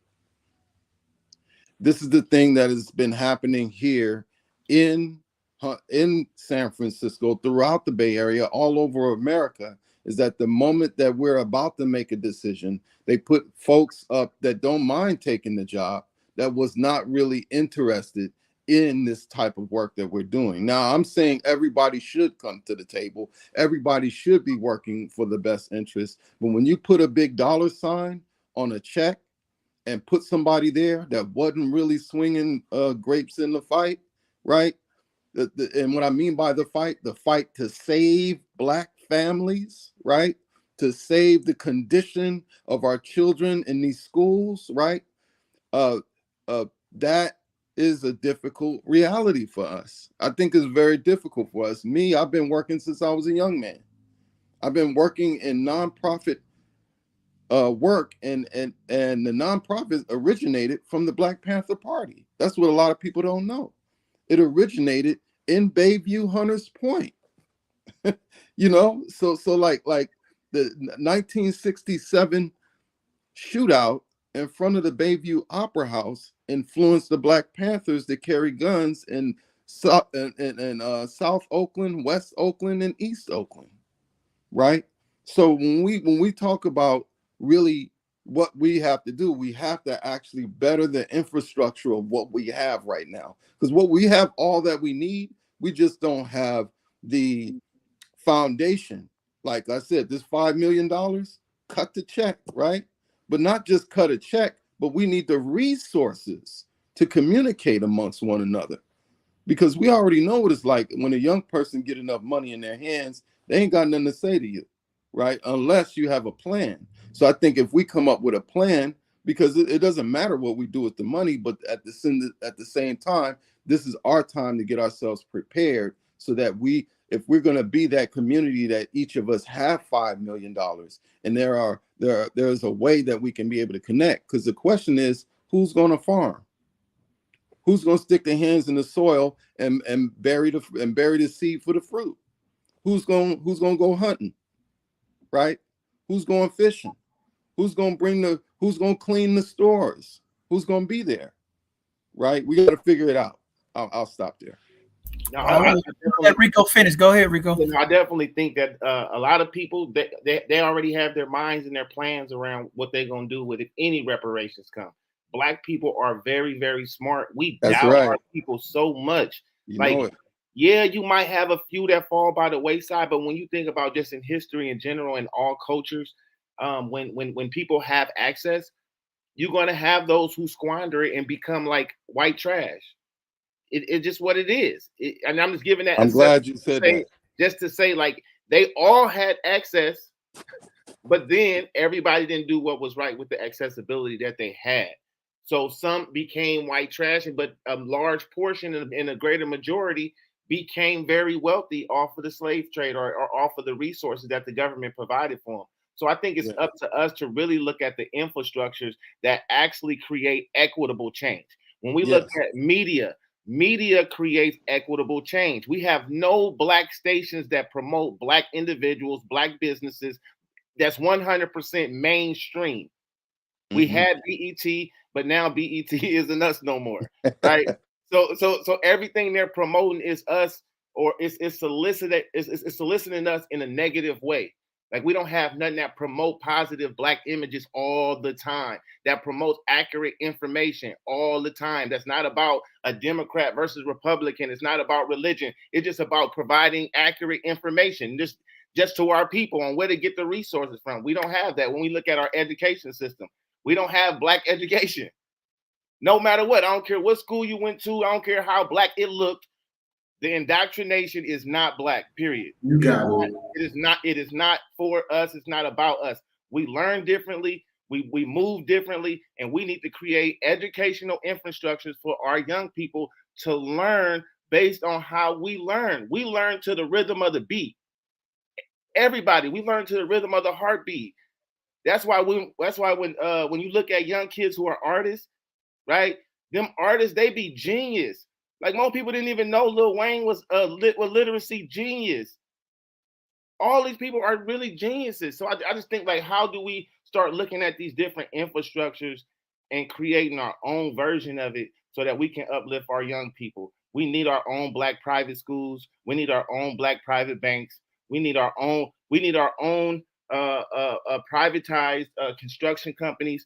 And we need 3% to 15% of all contracts that come into cities. Like, we really need to start demanding things like that. And then as we see individuals who come to the forefront as leadership, we just got to hold them accountable. We got to learn from the mistakes of the past, because us as a people, what holds us back is this mobster mentality. And I always say this all the time. We think we Italians. We think that we are part of the mob. We not. You are not of the mafia. So we hold on to these values that are very toxic to our community. We know somebody will be hurting our community, and the first thing we think in our mind is, I ain't snitching on them. It ain't holding somebody accountable, especially if you're talking to them in their face and you saying, I'm not going to allow you to do this to my community. That's not snitching. So, but we hold value to that type of stuff. And just because they Black, we say, I ain't hating on nobody. I ain't going to mess up nobody money. While they messing up and tarnishing our whole entire community, we just got to start thinking differently. So I'll just submit that for now, John. Hey, thank you for that, bro. And I definitely want to lift you up, brother, because I remember you being a young man and coming into the community. I'm just so glad that you're at the table with your voice, bro. So I appreciate you and love you, man. And then on the other hand, we do need to figure out our method on how we're going to move forward as a community to build a Black community, because we've had 100 Black cities and towns in America. All of them either burned, drowned, or buried. These are facts, right? So we have trauma around having community. That's an actual fact. There's trauma around that because we've lost so much. And the great thing is that this conversation is going to provide so much more than just what we are here. And I'm hoping to have more of this conversation. Man, we definitely go have more of these conversations. We are the BMV, the Black media voice. We don't need to be mainstream, but we have something cooking here at both sides of the conversation as we continue to intentionally educate our community, bring resources to our community, and make sure our community know what's going on. And we're going to continue to do that and keep elevating the voices of Black folks, because we know we can't change the narrative without the voices of the people. The people is the ones who move us forward. Dante, I know you want to throw up some slides real quick. Go ahead and throw your slides up, and then we'll comment on this. Go ahead, brother. So before I get to that, I also want to say that I don't believe, and I hate to appear as, a voice of that is adverse to, the discussion that's happening, but it was never meant for us to have any type of success in this country. Correct. I absolutely agree with Dr. John Henry Clark and Dr. Claude Anderson and some others. James Baldwin left this country because he says, this is not going to turn around. This America, and I quote from Malcolm X, he says, America was made white by white people. This government and everything in it. And so when you understand that these people created educational structures, legal structures, to economic structures to promote the idea of their superiority, everything to reinforce them in their culture. And then they also created it to not just exclude, but to dehumanize and to disenfranchise anyone that they did not deem as white, and most severely Black people. Then you have to understand that we can sit here all day until we're blue in the face and talk about what we need to do to create economic inclusion and equity. White people who deem themselves superior to you, they're not concerned with coming down to your level and being equal. They're not concerned about equity. They're concerned about the pursuit and the maintaining of power in their position of superiority. White superiority requires every moment dehumanization of people that they deem inferior.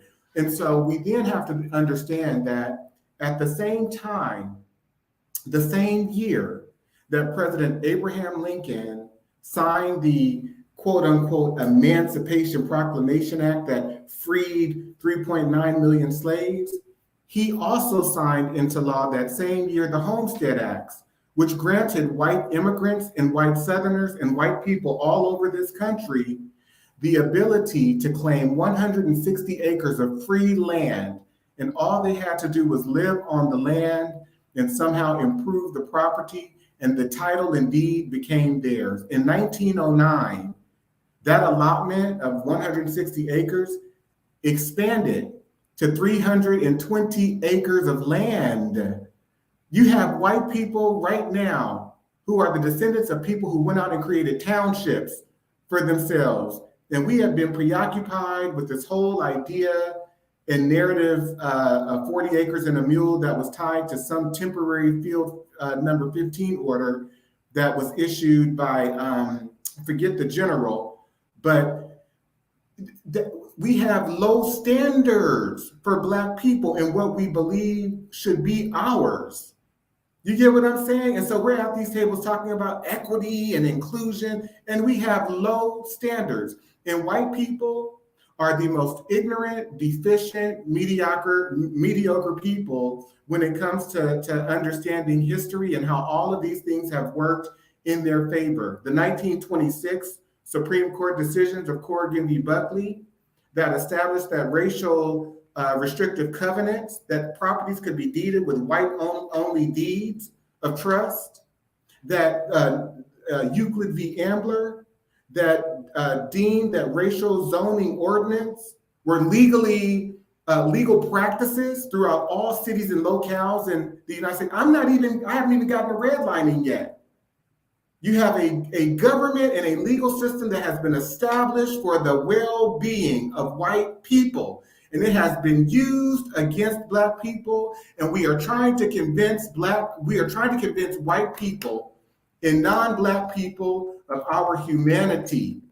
We're trying to persuade people who do not see us as human to see us as human, to regard our human, to ally with us so that they can, so that we can join in and be in relationship with each other to try to ascertain or obtain rights for Black people. But I want to quote from Dr. Bobby Wright, because I quote this in my book, The 400-Year Holocaust. And one of the things that Dr. Bobby Wright said, and I appreciate this, I'm actually going to just share from a few people very quickly, but in his work around the psychopathic racial personality, he says, in their relationship with the Black race, whites are psychopaths, and their behavior represents an underlying biologically transmitted proclivity with roots deep in their evolutionary history. The psychopath is an individual who is constantly in conflict with other persons or groups. He is unable to experience guilt, is completely selfish and callous, and has a total disregard for the rights of others. One of the best methods that can be used to measure the psychopathic traits of the white race is observing and analyzing their universal overt behaviors and attitudes towards Blacks. Psychopaths simply ignore the concept of right and wrong. By ignoring this trait in the white race, in the Asian race, in the Hispanic race, and even the Black race, the lack of ethical and moral development, Blacks have made and are still making a tragic mistake in basing the worldwide Black liberation movement on moral suasion. It is pathological for Blacks to keep attempting to use moral suasion on a people who have no morality, where race is the variable. And I want to say something. You know, we often talk about Dr. King and how he had the whole nonviolent movement. That did not serve us in any way. It has not served us in any way. Whenever we see, for example, a Tyree Nichols or a Breonna Taylor or Sandra Bland, the first thing these white leaders do is they get with these Black families and they say, we need you to go on the news and tell everyone to not go into violence at all. You know, we want to remain peace. You know, we want to keep the order and remain peaceful. Violence is not the answer. But you can have other regions around this world look at America. We can think that if they even sneeze at this country, we're going to war. So violence is permissive. It's fine as long as white people have control over it, as long as they are the originators of it. But the minute that we go to violence, into defending ourselves or doing something that really is a reaction to the circumstances that we find ourselves in, there's a problem with it. And even when we use terms like, well, we're smart, we're this, we're that, let's not define Black people being intellectual or capable or competent through white normative standards of what it means to be that. Because, I take to task many times the whole idea of Black excellence.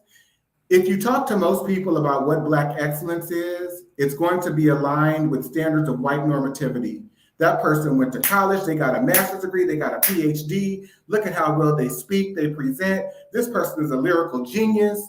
Are they a lyrical genius in English? Or are they a lyrical genius in, a Ghanaian language or Nigerian, Igbo?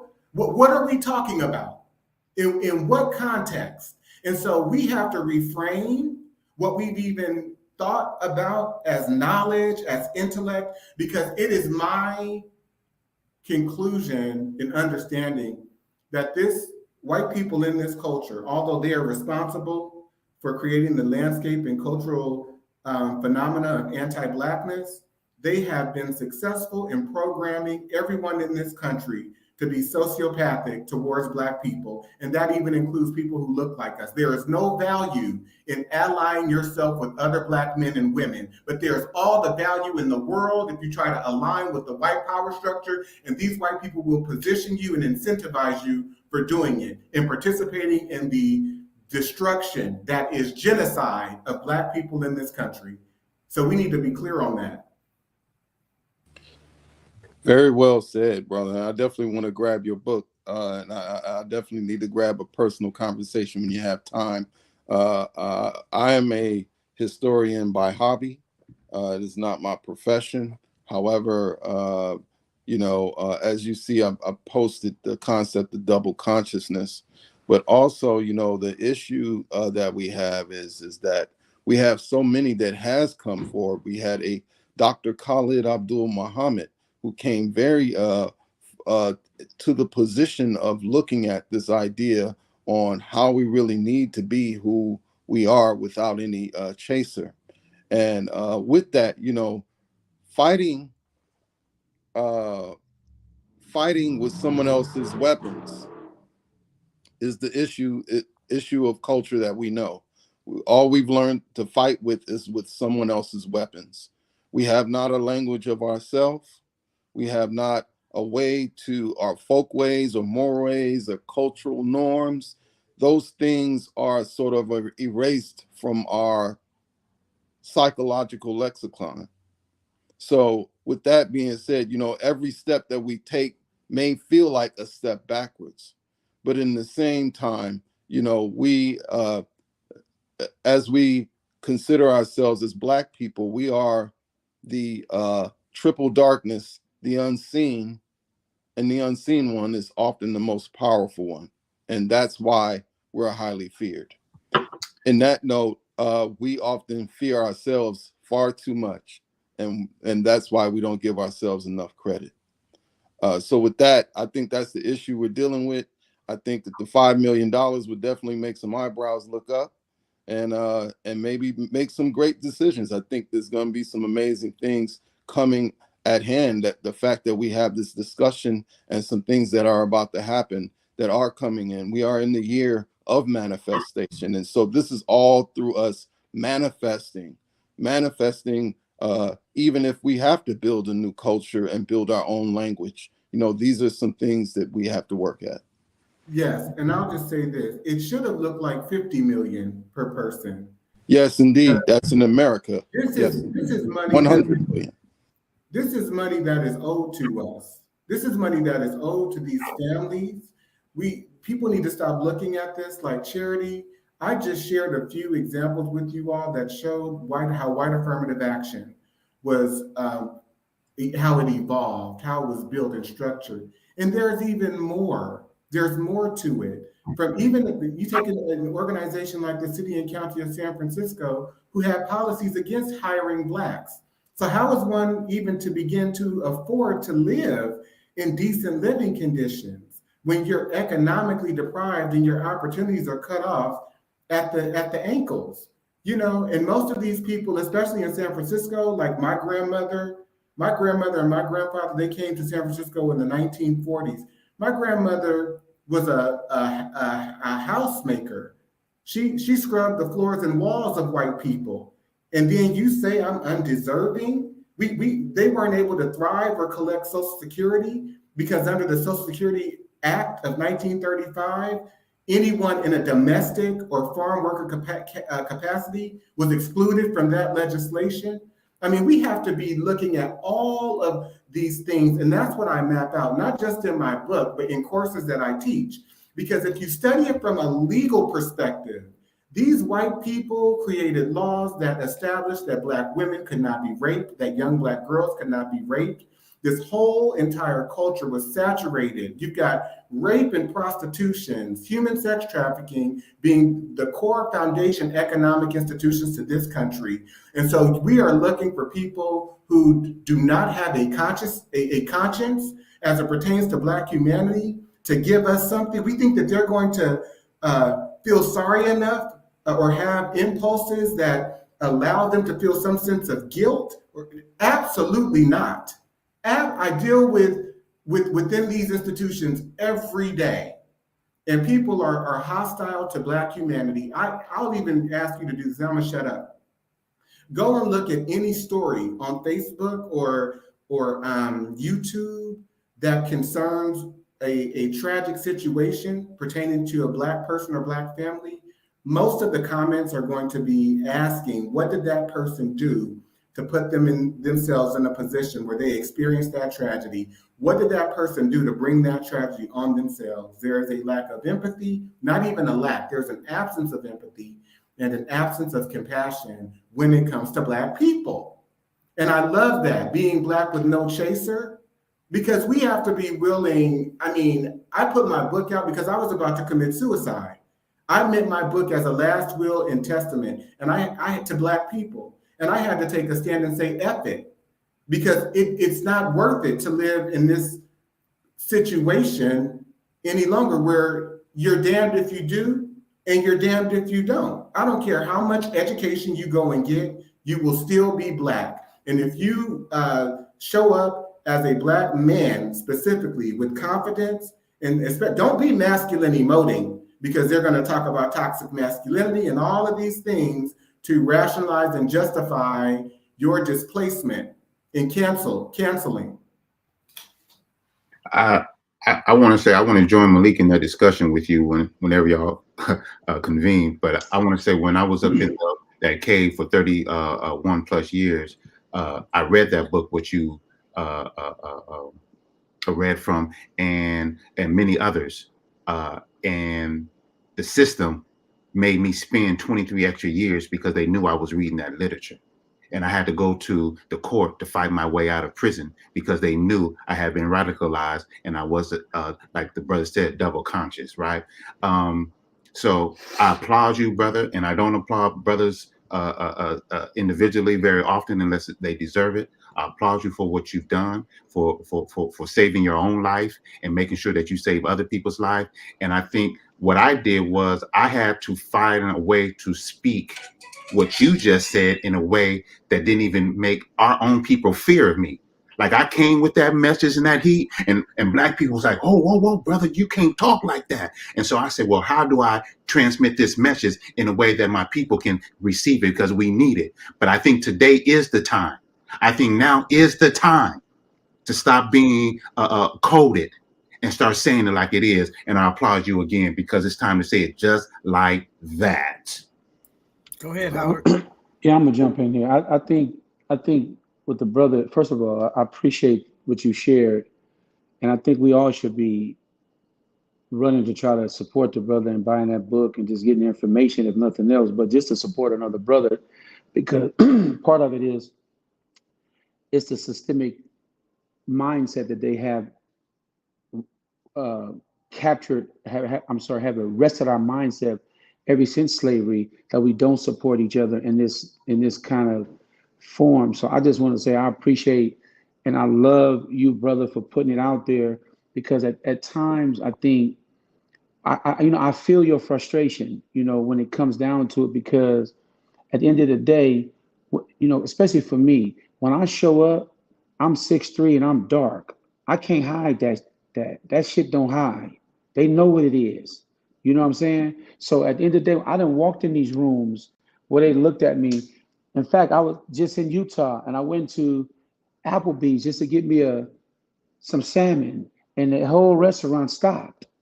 You know what I mean? And I had to look again. Okay, let me make sure, they ain't got no lynchings up here for me. You know what I mean? So at the end of the day, I think we should support that brother, if nothing else, just because he is one of the brothers. And this is how we build the wealth, because it's not just about the money, it's about the wealth of information and the stuff that the consciousness that we have to break these chains, and so that's one. And when he said about it, I got to tell you, and let me tell you what got me to what you said, brother. When you said the $5 million is a slap in our face, you have to understand something. I'm going to say this to you again. In 1790, the United States of America was the poorest country in the world. Go look it up. 1790. It was a third world country. And by 1850, because of slavery and because of cotton that we planted and that we picked, they became the second richest country, most powerful country to Great Britain. And then in 10 years later, in 1860, they overtook Great Britain. They owe us. That ain't you're not giving me a handout. And if nothing else, my thought was, if it's $5 million, let's whenever we do anything, this is your systems. Not when I say your system, I'm talking about the colonizers. You create a system that when we owe you, if we don't pay you at this time, you put interest on it. So I'm trying to figure out, if it's $5 million, what about the interest to that? Because at the end of the day, you owe us. So when you said that, brother, you really struck a core in me. So I really want to say, brother, I love you and appreciate you for that. Rico said some things I love him and appreciate him for, because it is about building our own. You know, now you get into the whole Booker T. Washington, W. Du Bois argument. And I promise you, I was a Booker T. Washington dude. I promise you, I'm about really trying to build it. But these systems, man, this brother touched bases on some of these systems. It's tough, man. And we got to really stand up, because if we don't, it'll drive you crazy. Like, it really will drive you like insane. Because I know sometimes I say to myself, is it me? You know what I'm saying? I just have to ask myself, is it really me? Because I just don't think, like, did you just spit in my face? Am I just supposed to take that and run and not act like it didn't happen? And that's how they condition us to be. So I just want to say, man, let me stop there. I just want to say, one, again, I think Brother Troy said it best, who I love and respect too, Brother Troy, who's a very intellectual young brother. John, thank you for having this forum, because this is our Black forum right now.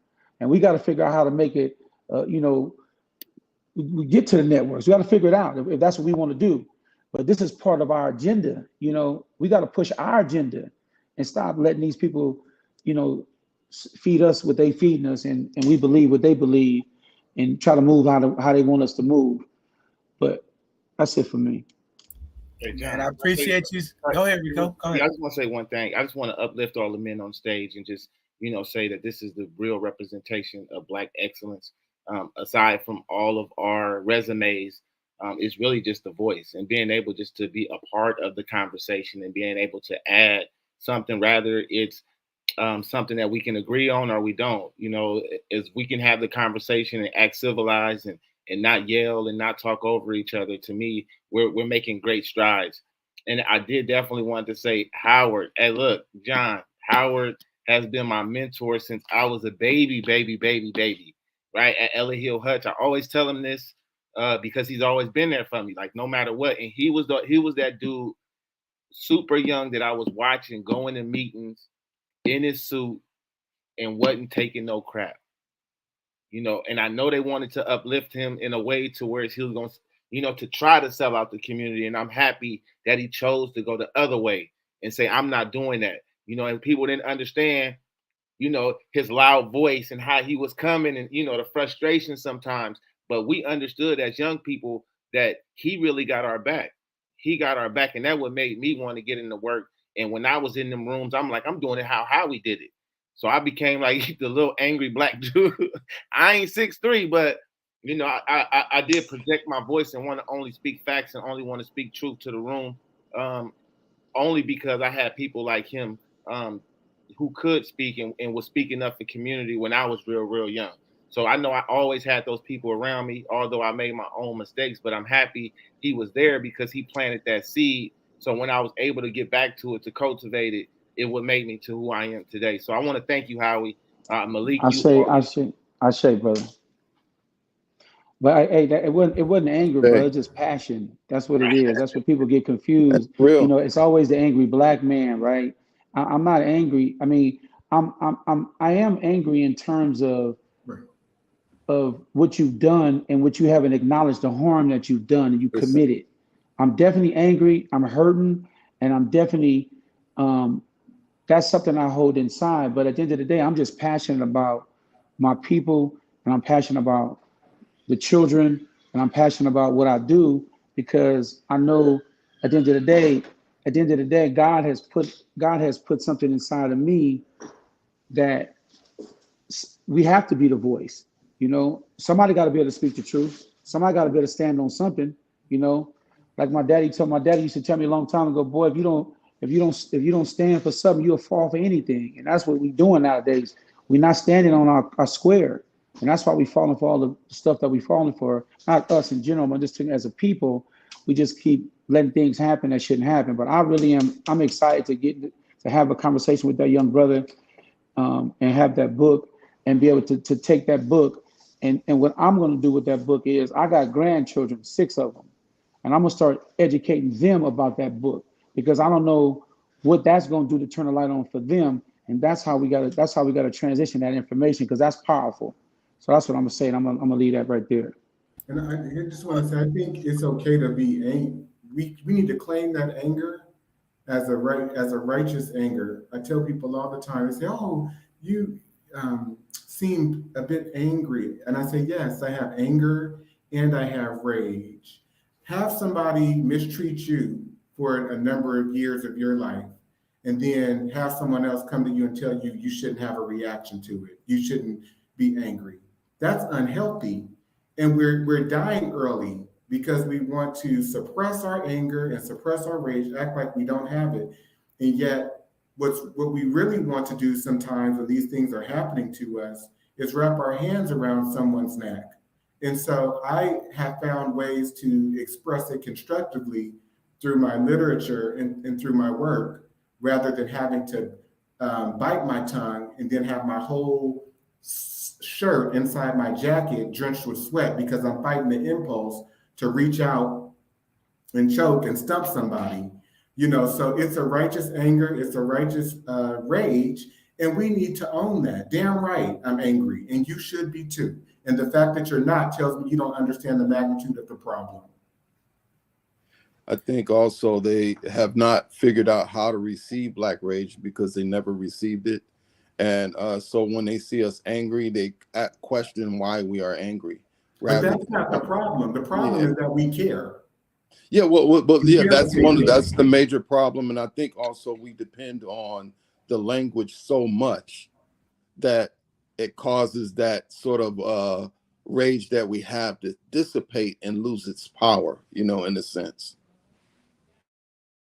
Well, all I can say is, I'm glad Howard said it. We got to continue to keep uplifting each other. We got to support each other. Yes, go get Dante's book. I have my copy. See, I've been supporting Black people for a very long time. I've been building up the Black ecosystem. I've been building up. Where can we get the book? Who got the book, man? Let's. I want to get mine like yesterday. So you're messing up my point. Howard, I was trying to make.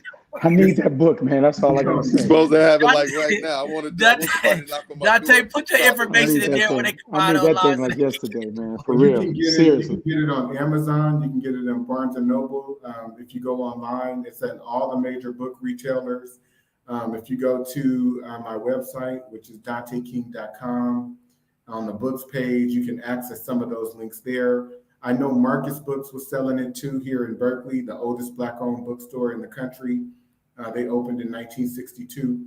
So it's there. You can get it from anywhere. And I just appreciate the support. More importantly, though, I appreciate you all wanting to get the word out to our people, because I think many times the problem that exists within our community is because we have a warped knowledge or a warped understanding of what has gone on historically, we're misdiagnosing the problem at hand. And Dr. Amos Wilson, who talked about that misdiagnoses, he says Black people don't want to even visit with the horrors and the realities of what white people did to us. We do so much to escape it.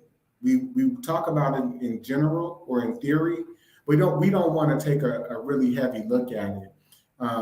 Would you all be okay if I just took maybe 2 minutes and share some information with you, some slides? Go ahead. Yeah, after that, we got to get ready to wrap up, but go ahead, Dante, go ahead. Okay.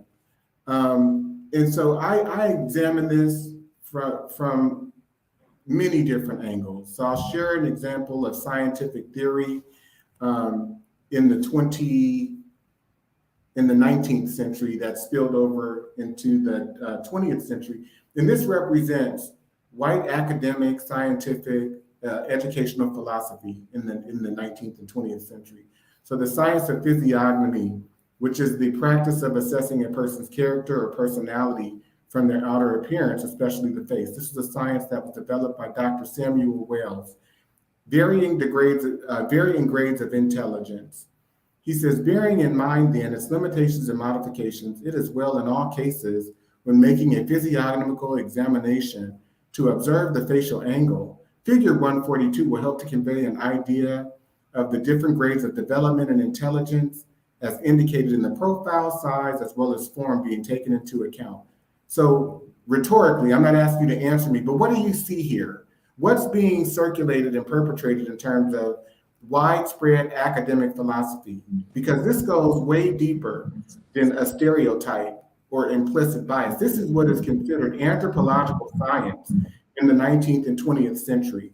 And so you have certain philosophies like this that when rape laws are established, Black women are excluded from rape laws. All of these laws only protect white women. And when these cases moved into court, for example, in 1859 in the Mississippi Supreme Court, they concluded that a Black male slave on a plantation who had raped a 9-year-old girl, they concluded that the male slave could only commit rape of a white woman, and that the sentence of death that had been issued for this Black male by the lower court was not should not have been the case, because you can't rape a Black woman.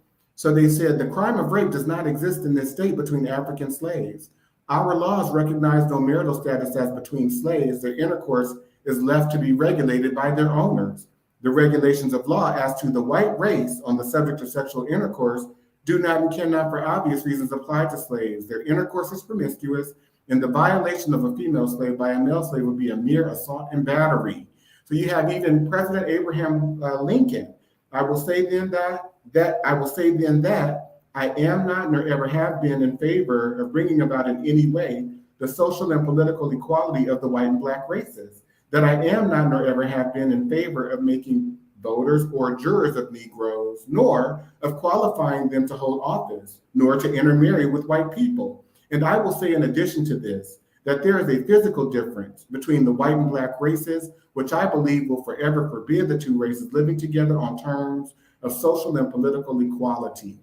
And so these theories justified rape, academic, scientific, philosophical theories. They justified and rationalized lynching, so that when people were brought to court on cases of lynching a Black person, they were then let off because of the scientific philosophies that rationalized that we were less than human, that we were of an animalistic nature. They didn't rationalize that we were not human, but that there was something wrong with our humanity. And so because we have misdiagnosed the problem, we find ourselves in a situation not understanding the depths of the psychopathy and the sociopathy that white people have arranged in this culture, that Asian people have taken a hold to, that Hispanic people have taken a hold to, that Middle Eastern people have taken a hold to, and that Black people have taken a hold to.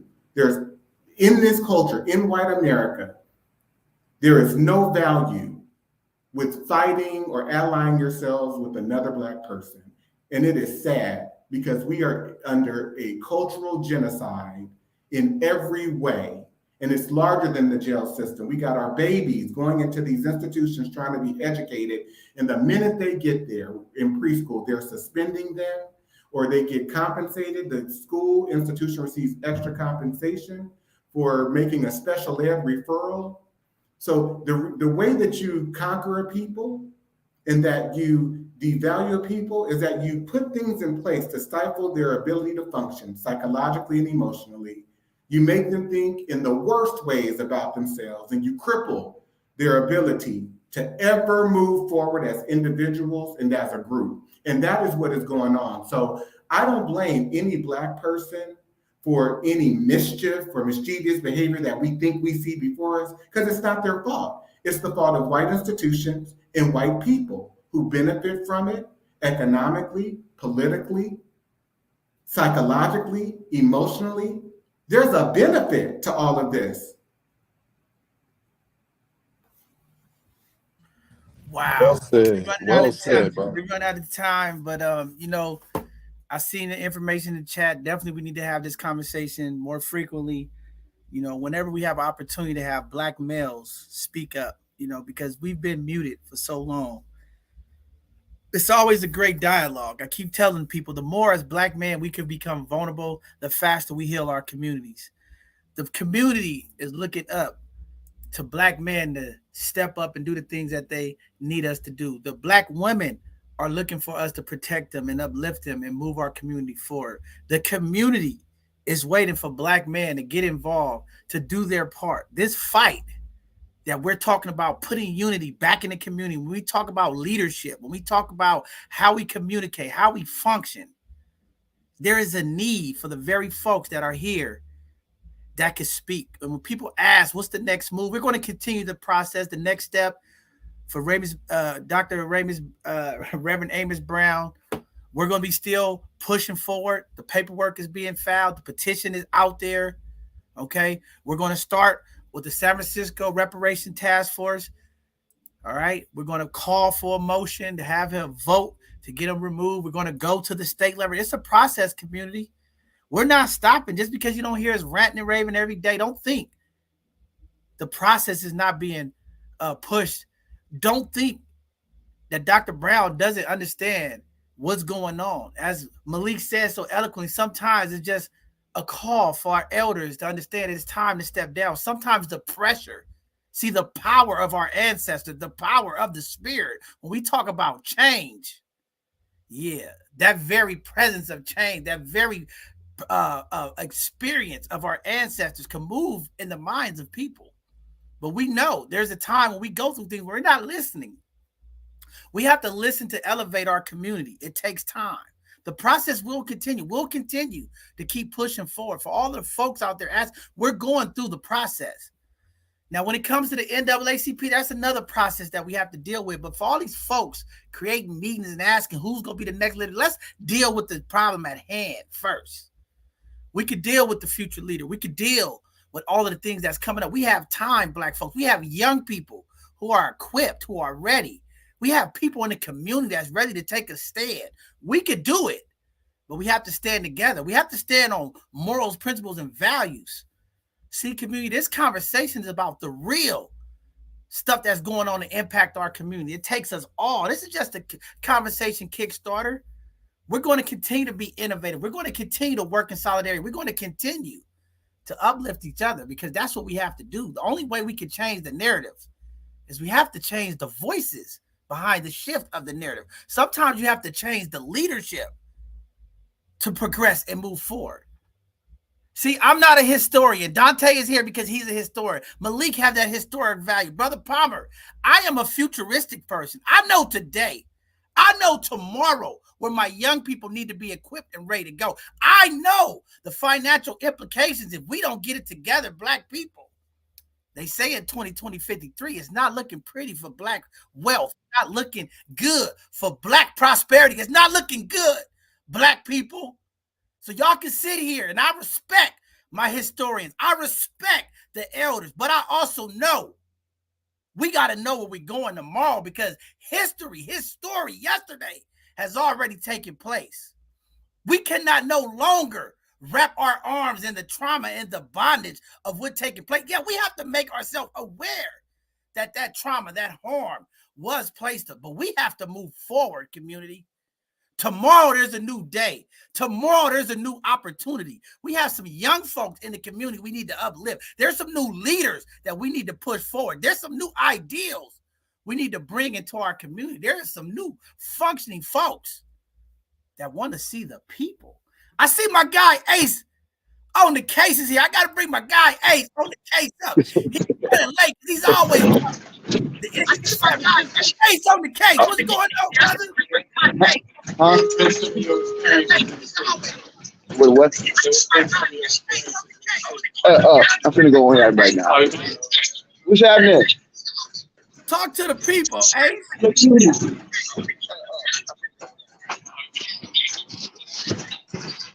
Wait. Hey, what's going on?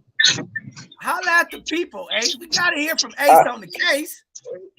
Well, I'm on the 5 McAllister, just coming from the. Okay, can you hear me now? Yeah, we can hear you.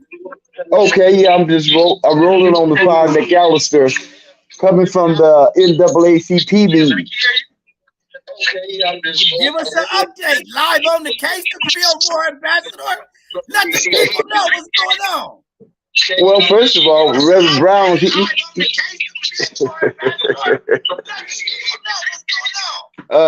well, first of all, Reverend Brown's in Africa right now. he wasn't at the meeting. He was at he's the Third Baptist. He's in Africa, so he probably don't hear nothing we saying.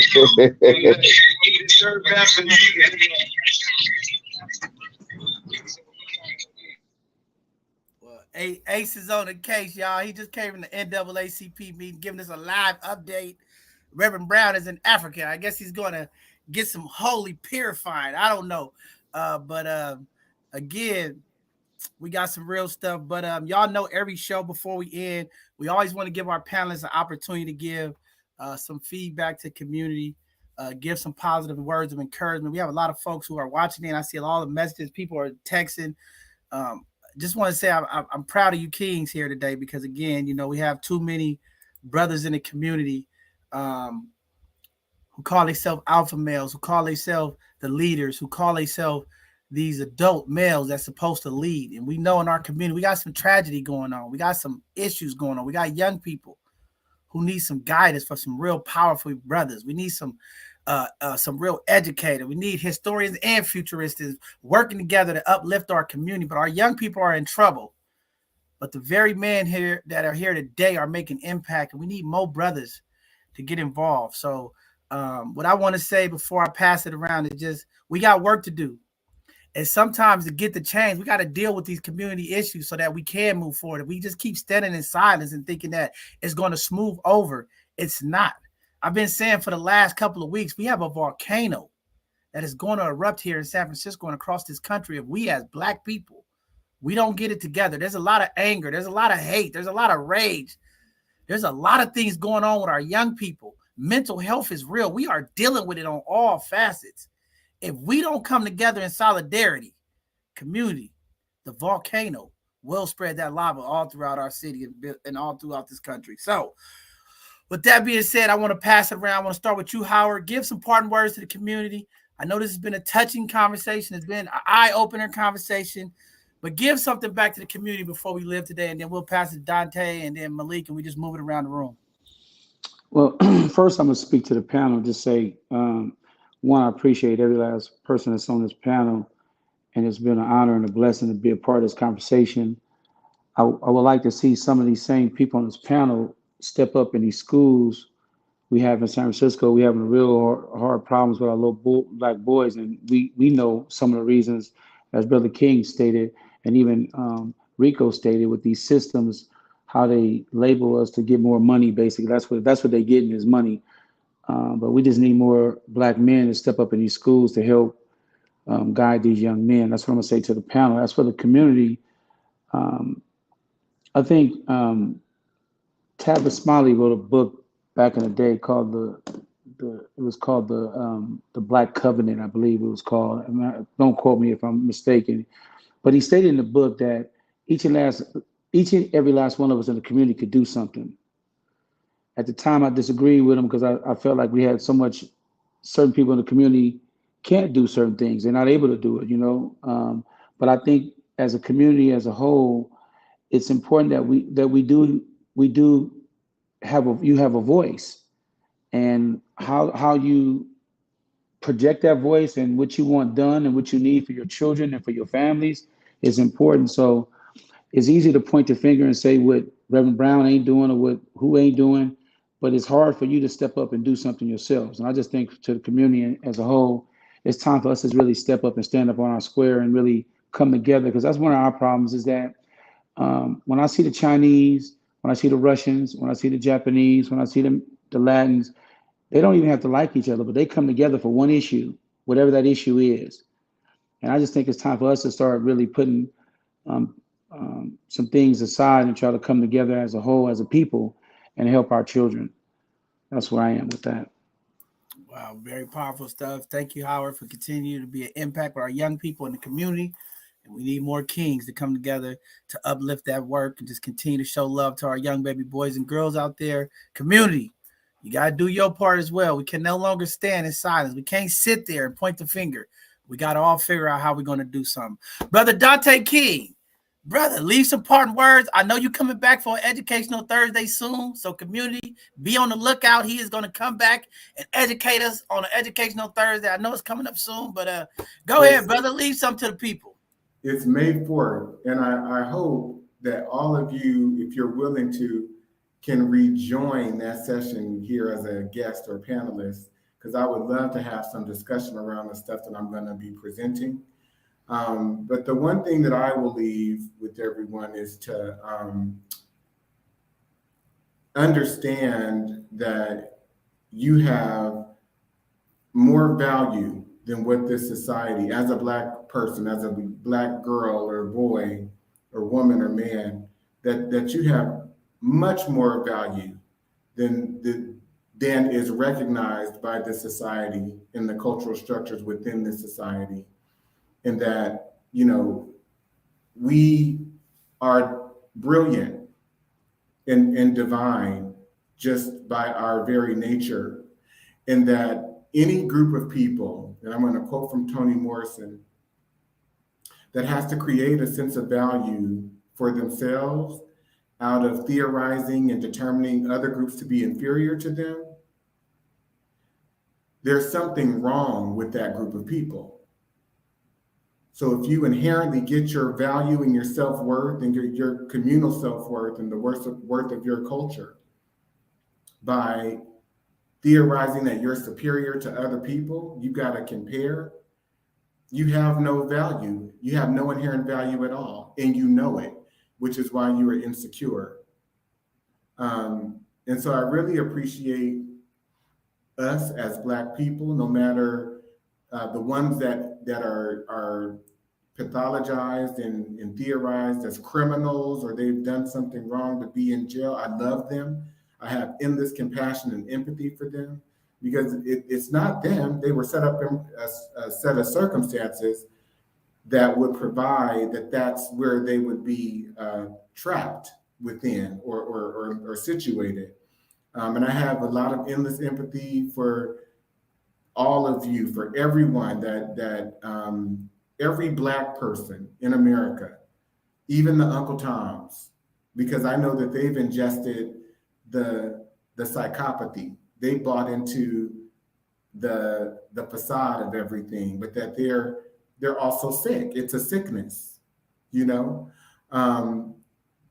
But we just have to understand our empowered nature outside of whiteness and outside of white supremacy and our addiction to white supremacy, and have an endless compassion for each other, just like all those white people who said, well, yeah, I know that Trump broke the law. They said, would you still vote for him? Yeah, I would. They can't do anything wrong. There's nothing that they could ever do that would allow the majority of white people to break from white solidarity. And we need to develop that type of solidarity and commitment and support for each other. Oh yeah, I know so-and-so did the home invasion. They were just trying to survive. Nobody got hurt? That's good. I hope they got away with a lot of stuff. I just hope they didn't do it to anyone who was Black. Wow, very powerful stuff, Dante. You know, every time you come here, it's always a fired up conversation. You bring the historic to the current, and you know that's what we need, to have that lens to see where we at and where we come from, and it's all paired up together like a Bluetooth. You know what I'm saying? It's all paired together. We got some work to do, community, and it's going to take all of us to work in solidarity. And don't be on the other side, Dante, because the other side is we all into the silent mode. We all stick on the silent. Nobody want to say nothing. Too many of our elders are standing silent. They know the wrong, they know the harm, and they're not speaking up. We have to become a voice, community. We have to vibrate the tone of our voices and uplift them. And we got to stand for something. We got to stand for what's right. Got to stand for what's right. Brother Rico just invited me to speak with the Reparations Task Force, but a lot of people in San Francisco, they don't want to mess with me. They think I'm too radical. They think I say too much, that I disrupt people's comfort. They don't want to fool with me. So I haven't been invited really to be in these spaces with the HRC and all of that, because I can't be bought. You know, I know a lot of people saw that I settled a lawsuit with the city and county of San Francisco. It's because over a span of years, I took a lot of documentation over a set of circumstances that happened to me But I even have Black people saying, you shouldn't do this. You know, you're gonna be seen as litigious, as this or that, because certain people are willing to lie down and just let BS happen to them. And I'm just not cut from that cloth, you know, but I'm also vilified or villainized by my own people for doing it. For now. Yeah. Well, Brother Malik, it's your turn, brother. Leave something to the people, great one. Man, to my people, I love you. I'm in love with you, and nothing can break that. I, am a consistent servant of you, and even when you don't invite me to your parties. So with that, I stand with my brother Dante and my brother William and my brother on both sides of the conversation to make sure that that all of the information and energy is heard to our young, to uplift and push forward so that we can own our own land and not be involved in this trauma and circumstance that we call America.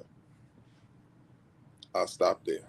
Man, I say thank you very much, King, for showing up today, letting your voice being heard respectfully.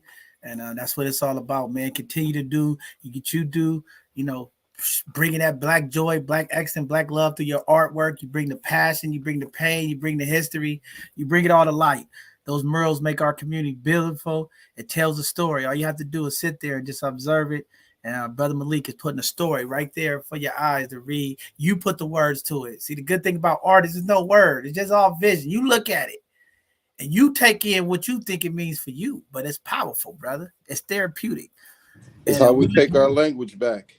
Man, for real, man. And we're looking forward to working with you in the future. I know we talked about some things. We want to bring some of this healing and some of this therapy of art to our community so that you can express your concerns and your issues and your things that you want to display on the very canvases that the world could watch. Great stuff, Malik. Glad to see you here, brother. And we'll be connecting with you soon. Brother Rico, go ahead, Rico Dub. Give him some love before we leave today. I'm just happy to be here. I just want to thank everybody for an amazing show. John, thank you for having me once again.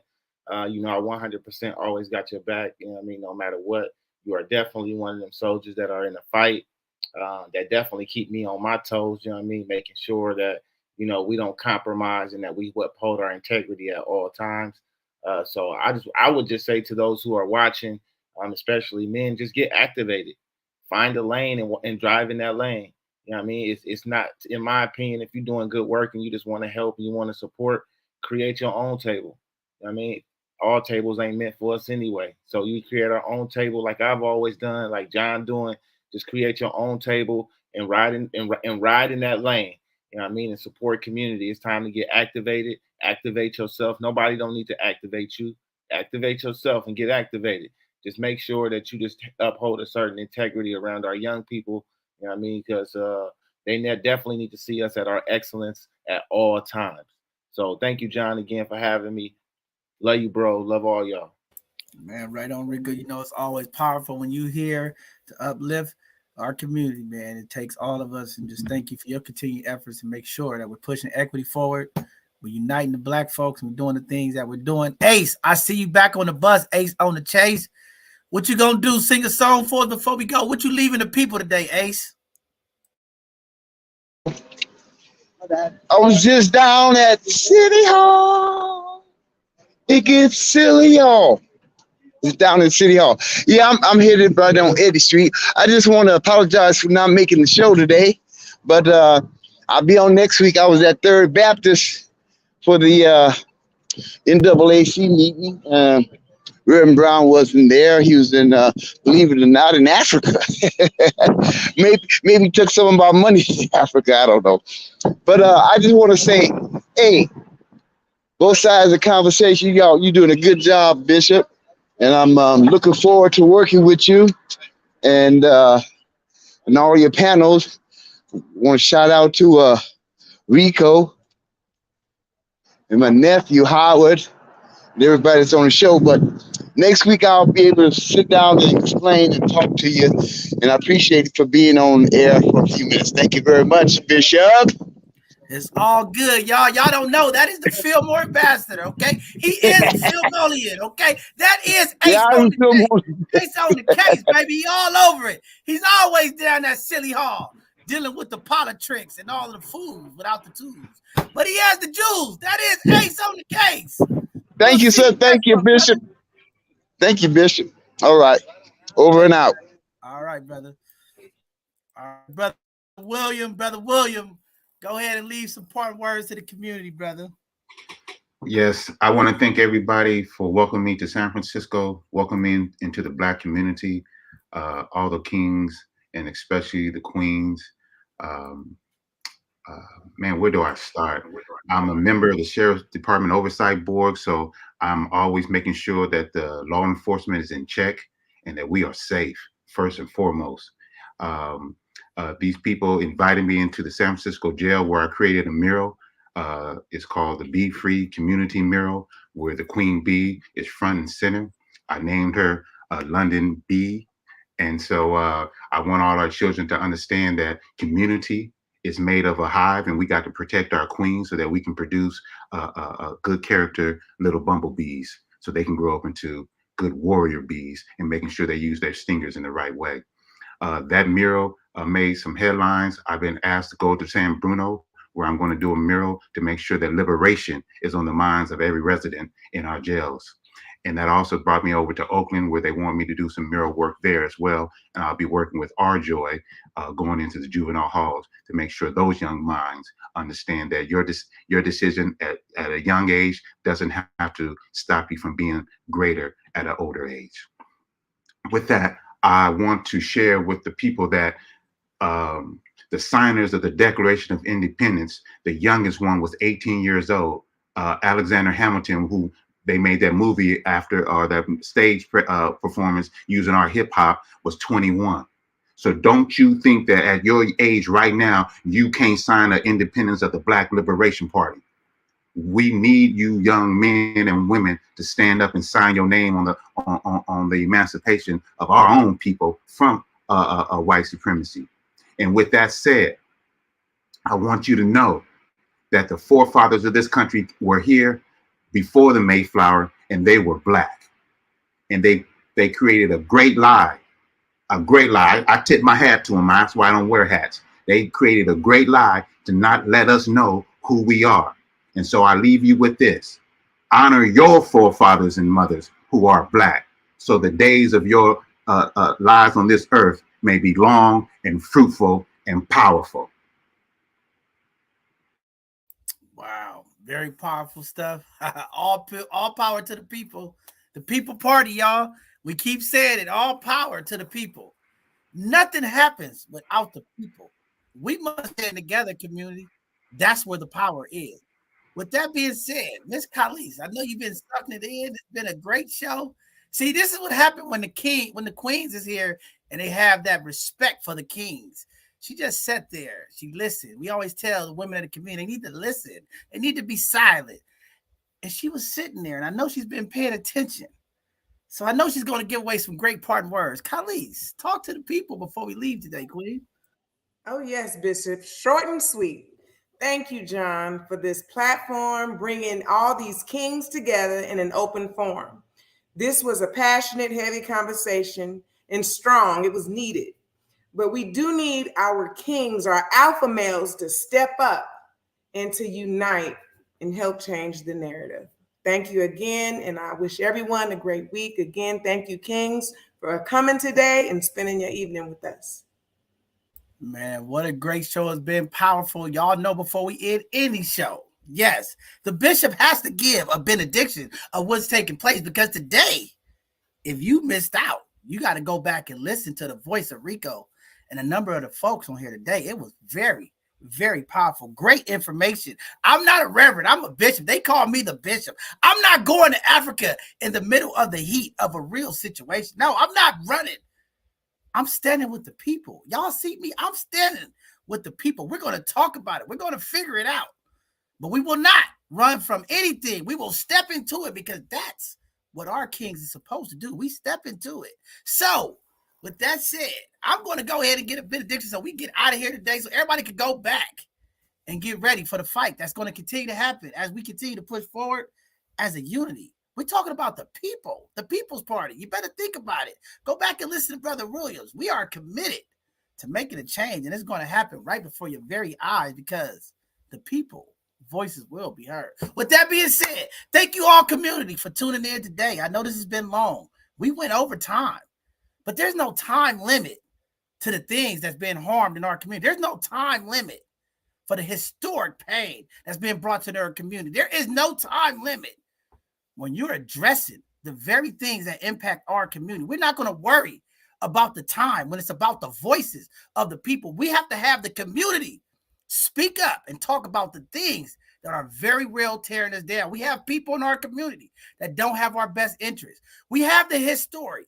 We have the historic value. We have all of the things that took place before. Now it's how do you apply? Are we just going to sit here in trauma? Are we going to sit here in our own pain? Are we going to sit here in our own PSD and continue, like Rico said, to be the oppressors of each other? Or do we advance? How do we make that advancement? How do we step into the future? Right now is the time. Somebody said it. I've been saying it all year since the start of the new year. In 2023, we will see. What side are you standing on? Are you standing on the right side of history? Are you standing on the right side of the future? Because I'm standing on the right side of the future. I need my people to think about the future. What's going on? The job market, the things that are taking place 5, 10 years from now. I need y'all stepping in that movement because yesterday is over. Tomorrow is moving forward. I need some people in the community that are ready to uplift our youth, change and transform the next generation, empower them with the tools. I need the man of the community, alpha males. All of my alpha males. I need the man who stands in their square. I need the men that are willing to step up. I'm looking for the soldiers, the generals, the ones that's ready to march together in solidarity for change. I want your voices uplifted. Be a part of the progress. Don't be there waiting to see. Is it an opportunity for clout? Is it an opportunity to be heard? No. Step when things is on the awakening. There is a volcano erupting, community. We keep saying it.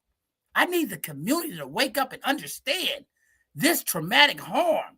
The things that are taking place in our community is not okay. The adults in our community are not functioning properly. The elders are not leading like they're supposed to lead. The level of divisiveness in our community has to stop, community. We have to have these conversations. We're talking about reparations. We're talking about stepping down folks who are not in our best interest. We have to speak up, or we can stand here in silence and we can whine and we can moan about what's happening to us and how we are going to move forward. If we get involved, if we uplift our voice, if we stand together, if we say all power to the people, things will change. I need everybody in our community to understand. Forget the money value, because they can never put the original cost of what is taken from our family, our ancestors, the land, the opportunities. We'll never get that back. But again, community, when they tell you how are we going to pay reparations? Just tell them $150 billion was signed by this very president, Joe Biden, to help people in Ukraine. You don't hear those same people saying, how are we going to pay for it? The taxpayers, we're the ones paying for it. So when it comes to reparations, the taxpayers, the people of this very country that our ancestors built. You heard the brother say, from the land, the cotton, the slavery. That's who's going to pay for it. Don't keep asking my community, where's the money coming from? It's coming from the very people, the very system that caused us harm. We're going to uplift this change. There's a constitution rewrite that needs to happen. There's a dismantlement of this historic racist system, this educational racist system.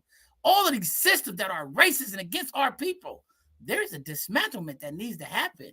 Black people, are you ready to be disruptors? Black people, are you ready to join together to make the change? Where are you going to be? I want to be on the historic side. No. I'm on the future side. You got to pick a side, because I don't want to stand on the past. I want to stand in the future. I want to walk with Brother Malik. I want to walk with Brother William. I want to walk with Brother Rico. I want to walk with Brother Choi. I want to walk with Ace on the case. I want to walk with my brother Howard. I want to walk with all of the people in the community that are tired of the same old, same old. I'm looking for some new innovative people, some innovative minds who ready to push equity forward like my brother Rico. I'm looking for some equity takers. I don't want to sit back and ask anymore for the help. I don't want to sit back and ask for the opportunity. I'm looking for some brothers who big, bold, and bad. Let's take our equity, community. That's the only way we're going to get it. Let's go, y'all. We got to do what we got to do. Thank y'all all for tuning in today. Today has been a great conversation. Again, our next upcoming show is this Tuesday, where we will continue to uplift our Black and brown businesses. We're going to continue to uplift our community leaders and our organizations that continue to do positive things to impact our community. See, every Tuesday is about supporting Black businesses like my brother Dante. See, I'll go and make sure that my money goes with the people. We have to create our Black ecosystem. We are the ones that's going to have to break up the Black wealth. It's going to take all of us to do that. And then this Thursday, we're going to have an amazing presentation on finances for community. We know money's getting tight. The discretionary funds are starting to impact our community more and more. April 15th, a lot of cuts are happening here in California. They're cutting Medi-Cal. They're cutting the number of services to our community. So we need folks to tune in, figure out how you go set up your budget, how you'll get your emergency plan in place so that you can build generational wealth. Don't wait. We got to do it now. In the meantime, step down, Reverend Brown. While you in Africa, go tap into the ancestors. Maybe the calling of the ancestors bring you to the motherland, will bring you back to our land and say, I am going to step down and pass the torch. Sometimes those retreats will bring peace within. He got some demons and some things he got to deal with. All we saying is, Reverend Brown, step down, pass the torch. It is time for something new in San Francisco. Community, we're going to continue to stand together. We're going to keep talking reparations. We need all of the community folks to reach out to our supervisors. Y'all seen last week, Shaman Walton is offering with Hillary Rowland to put $50 million up for Black folks. They're trying to get it into the budget. We need folks from the community to call our supervisors, bang on their doors, call on their phone numbers, and make sure that $50 million is part of the next budget cycle here in San Francisco. It's a lot of work. We'll keep you all up to date. Tune in, tap in, check out us, see what we're doing next. With that being said, thank you all. Have a blessed evening. Be safe out there. And until the next conversation, through communication, that healing process will begin here at both sides of the conversation. We will change the narrative with your voice. Have a blessed evening, everybody. We'll see you on Tuesday for our next podcast.